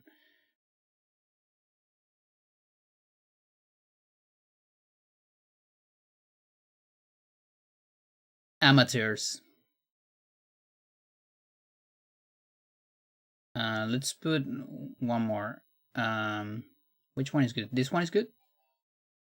This one's Chrono Trigger. Yeah. It's so it's the idea is like, so that the biggest, there's 3 big inspirations. There is Chrono Trigger, Final Fantasy X, and Ragnarok Online. Those are the 3 big inspirations. So it's basically the Chrono Trigger system of combo attacks, but not in an active turn system, but in a conditional turn system. And I borrowed the idea of Estella of the other day, that you can do combos every time turns of your characters are consecutive, at least. So without interruptions in between. So you can do a double combo, and if you have 3 consecutive, you can do a triple combo. And they have there's 4 base elements, but you can mix them and you get new elements as well. And what I finished the other day was the gear stuff. And so this is what I take from Ragnarok Online, is you have the gear has slots, and you can put stuff on the slots to give them abilities, or like more than abilities, it's more like buffs and things like that. And it's coins. So that part of the game, it's called numismatics. Okay? It's rare coins, not any coins. Rare coins give stuff to your gear if you put it on them, if you insert it on the slots. Numismágico. Numismagics. Exactly. And the other day I was looking for cool names for the ultimate gear, because of course you always want to do the late game immediately, right? And I was looking into like different stuff. I hold myself on putting one of the names of one of the ultimate, just give it the name Pandora. I hold myself, and I ended up putting Hyperion, okay?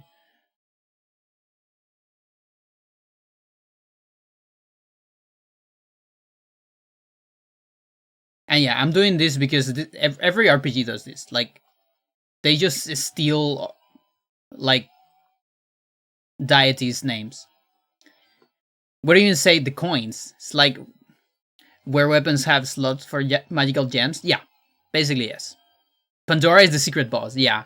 So the secret, there is, I also have plans for endgame or like post-game stuff. So another thing's borrowed for Ragnarok is, so enemies have modifiers. So the first modifier is element, of course. That's like a very basic one. There's also a size modifier to get small, medium, large. And then there is a taxon modifier. And taxon means like what kind of enemy is. And I have the three main taxons. So there's fauna, which is the animals. There's flora, so you fight plants as well. There's fungi, I don't know how to say it. So you fight decomposers as well. And then there is a fourth, like, secret taxon, which I call Faxite. I always fight plants. Yeah. And Faxites are like the lost taxon. So they're self-inspired by prototaxites, which is an actual lost taxon in the real world.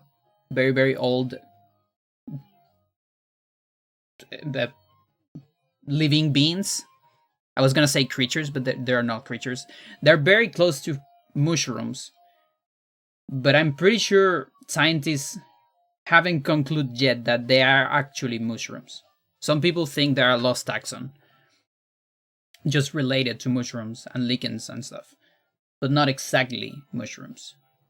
And so the idea is that a lot of the stuff you can get, because you can get like certain modifiers and stuff that increase your damage or your defense against the normal ones, but then Faxites are weird. Like the very weird, very rare enemies that you pretty much only encounter in like a secret cave or something. And so the last like post game monster, it's super boss, it's probably gonna be a Faxite. And it's probably gonna be on a weird like ancestral prehistoric cave or something. I don't know.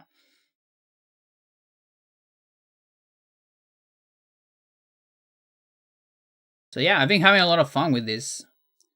I need to start making like enemies. I have like a lot of statuses. Because I want statuses to be important in the game. And actually like be part of the mechanics and not just make everything immune, like everything strong immune to statuses. And be part of the like the gameplay loop, sort of. And that's why also a lot of the skills involve statuses and stuff like that. It's of course gonna be another game that I'm never gonna develop, but it's fine. I'm having fun with it. It's just what I do. I make ideas.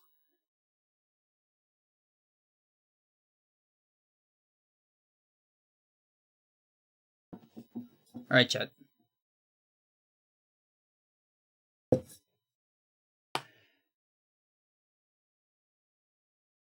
Just get a chapter 1 out, like Dreamnesthesia. I mean, I even have a little bit of the story. I am... Okay, so... Listen, you just make me talk more. Okay, so... Something I have... It's funny, because this is actually... I started making this... this concept long ago. I'm talking like 2000... I want to say 5 or 7. It was at a time I was messing with RPG Maker. So I was never able to make RPG Maker actually work. Like actually make a functional video game, but I mess a lot with the scenario making, like the war map, making and all that, and I actually made a warm up of this. The problem is I think I lost all these files, and I'm very sad about it. There is a chance they're somewhere. I believe I still have them, but I don't have a way to open them, maybe. Because it's like old RPG Maker. One day I'll try to find them and see if I can at least recover the maps. And so I remember starting developing some of the stuff. Well, not really developing, designing, let's say. Just the maps, ideas, and things like that. Now, what it's unfortunate, and I promised you, Chad, I didn't watch Avatar at the time. I did not. I'm serious. I watched Avatar, like, for the first time in my life, like 2 years ago. I think, like 2023 might have been? Or maybe 2022. I started this shit when I was, like, young ass. Like, maybe the first time I was playing Eternal, you know? But a big part of the story is actually like a fire empire and like an empress that came out of a cult that is trying to get like very powerful and sort of take over the world, but it actually she wants to do another thing. It's not just that, but and also one of the protagonists or one of the party members is a girl that came out of the cult and kind of wants to get revenge on the Empress because of ruining her life and all that, and just because she's kind of a bad person for the world. Which, you know, it kind of sounds a little bit like, you know, the Fire Nation, and, you know, you get a little bit of a character that starts as a bad character and turns out it's a good character, which is unfortunate, but I promise I did this before even knowing that Avatar existed. Or maybe before it even existed. I don't know from which year Avatar even is. But whatever.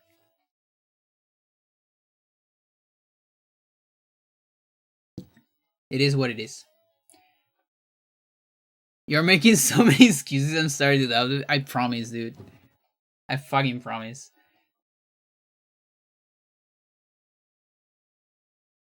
It's hard not to be defensive because I know if this ever turns out like being something, like fucking internet, it's full of people that love to say, "Oh, this is just that."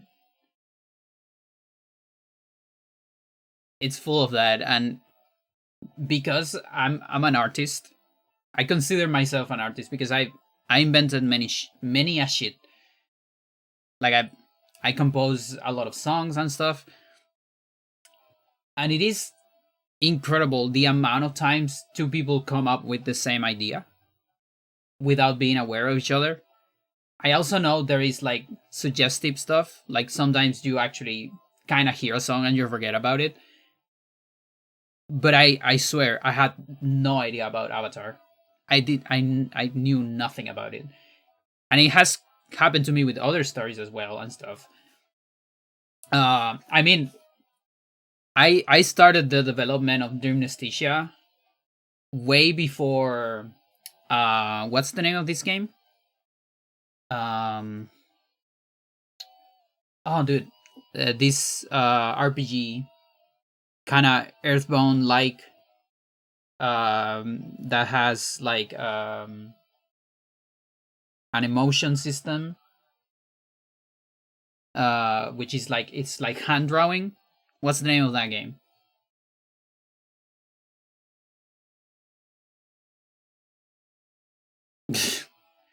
Oh, there's like 06, 08. So there's a big chance I made my idea even before. Omori. Yeah, Omori. Okay. So Omori did not exist. At least not in the public. Maybe existed as an idea of someone, but it was not out in the public when I developed the tri system of Dream Anesthesia. Of like sadness, anger, and cheerfulness. as like status effects and like important part of an RPG for the gameplay, and also like related to the story and all that. And mechanically, the systems actually are very similar. As far as I know, I haven't played Omori. Part of it is because I'm actually scared of that, of seeing some of the ideas I develop on a game that has nothing to do with me. I'm kind of scared of that idea of, again, completely different humans came up with the exact same idea, and just one of them, getting to complete that idea first, of course. Now, in my defense, you can actually see the launch of Dream Anesthesia. Chapter 1, I'm pretty sure it came out before Omori. The problem is Chapter 1 doesn't have most of those mechanics because it's like a very proof of concept stuff. But I have like all the sprites and all that. And like I have the design document as well that goes over those ideas. And there's, again, I haven't played Omori, but the idea of Dream Anesthesia is it goes very hard on it. Like there is actually there's the dreams world, which is related to happiness and cheerfulness. There's the nightmare world, which is sadness and that stuff. And then there's the night terror world, which is anger and other things. And it's also color coded, which is like blue, purple, and red. So yeah, but it's fine. It's all right. It's all good. And that's the thing. Like I cannot claim that Omori was based on my game. No, because I did not finish a game, and there's no way anyone have seen that. It's just two people came out with the same idea, and that's it. And it's not the same idea, honestly. It's just similar. FBI. No.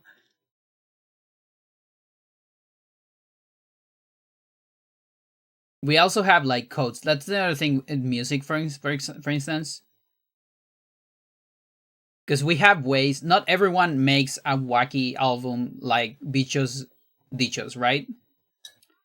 No, most people love doing their, standard 4-chord progression. And if you only go for that stuff, you will eventually do the same as someone else. Because you're actually restricting your options a lot. And with this is the same. Like if you're trying to make a little bit of an Earthbound like and all that, you will go into a lot of tropes that already exist. And just like evolution, there is the concept of like convergence, where you have two creatures that are completely unrelated, both genetically and spatially, like different parts of the world, that converge to similar shapes or like ways of solving the same problem. Like you have the succulents, plants that are completely unrelated, cactus and euphorbias or aloes and stuff, but both came to the conclusion that being succulent and like chungus and storing, a lot of water was very, very effective. And that's why a lot of people think that euphorbias are cactuses, but they're not, even though because they come up from Africa.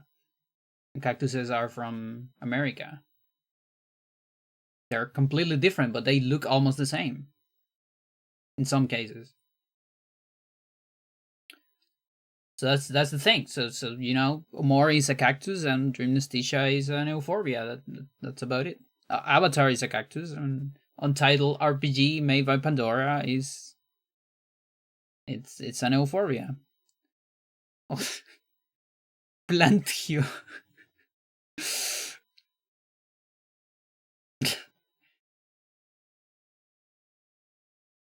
But it's funny because I know if I ever develop that, people will go over those stuff. Even though, you know, on interviews and stuff like that, I will say my biggest, you know, like I'm straight copying pretty much the FFX system of conditional turn based. I have no problem. Because I mean, like every RPG, not every RPG, but a lot of RPGs just use the same system, and nobody says anything about that. It's like,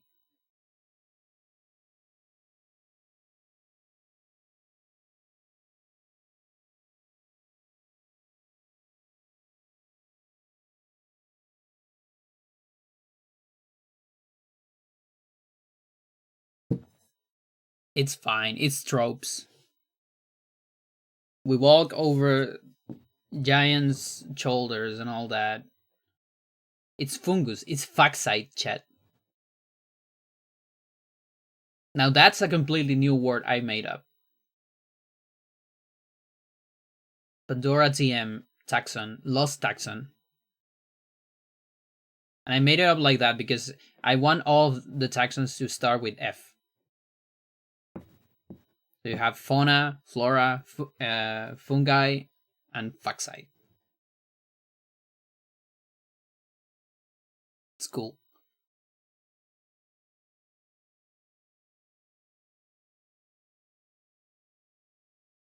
Okay, now I'm good. I'm gonna go eat something and then I'll play Roller Coaster Tycoon, I think. Have a good one. Thank you for listening to my ramblings and my future unfinished work. Bye-bye.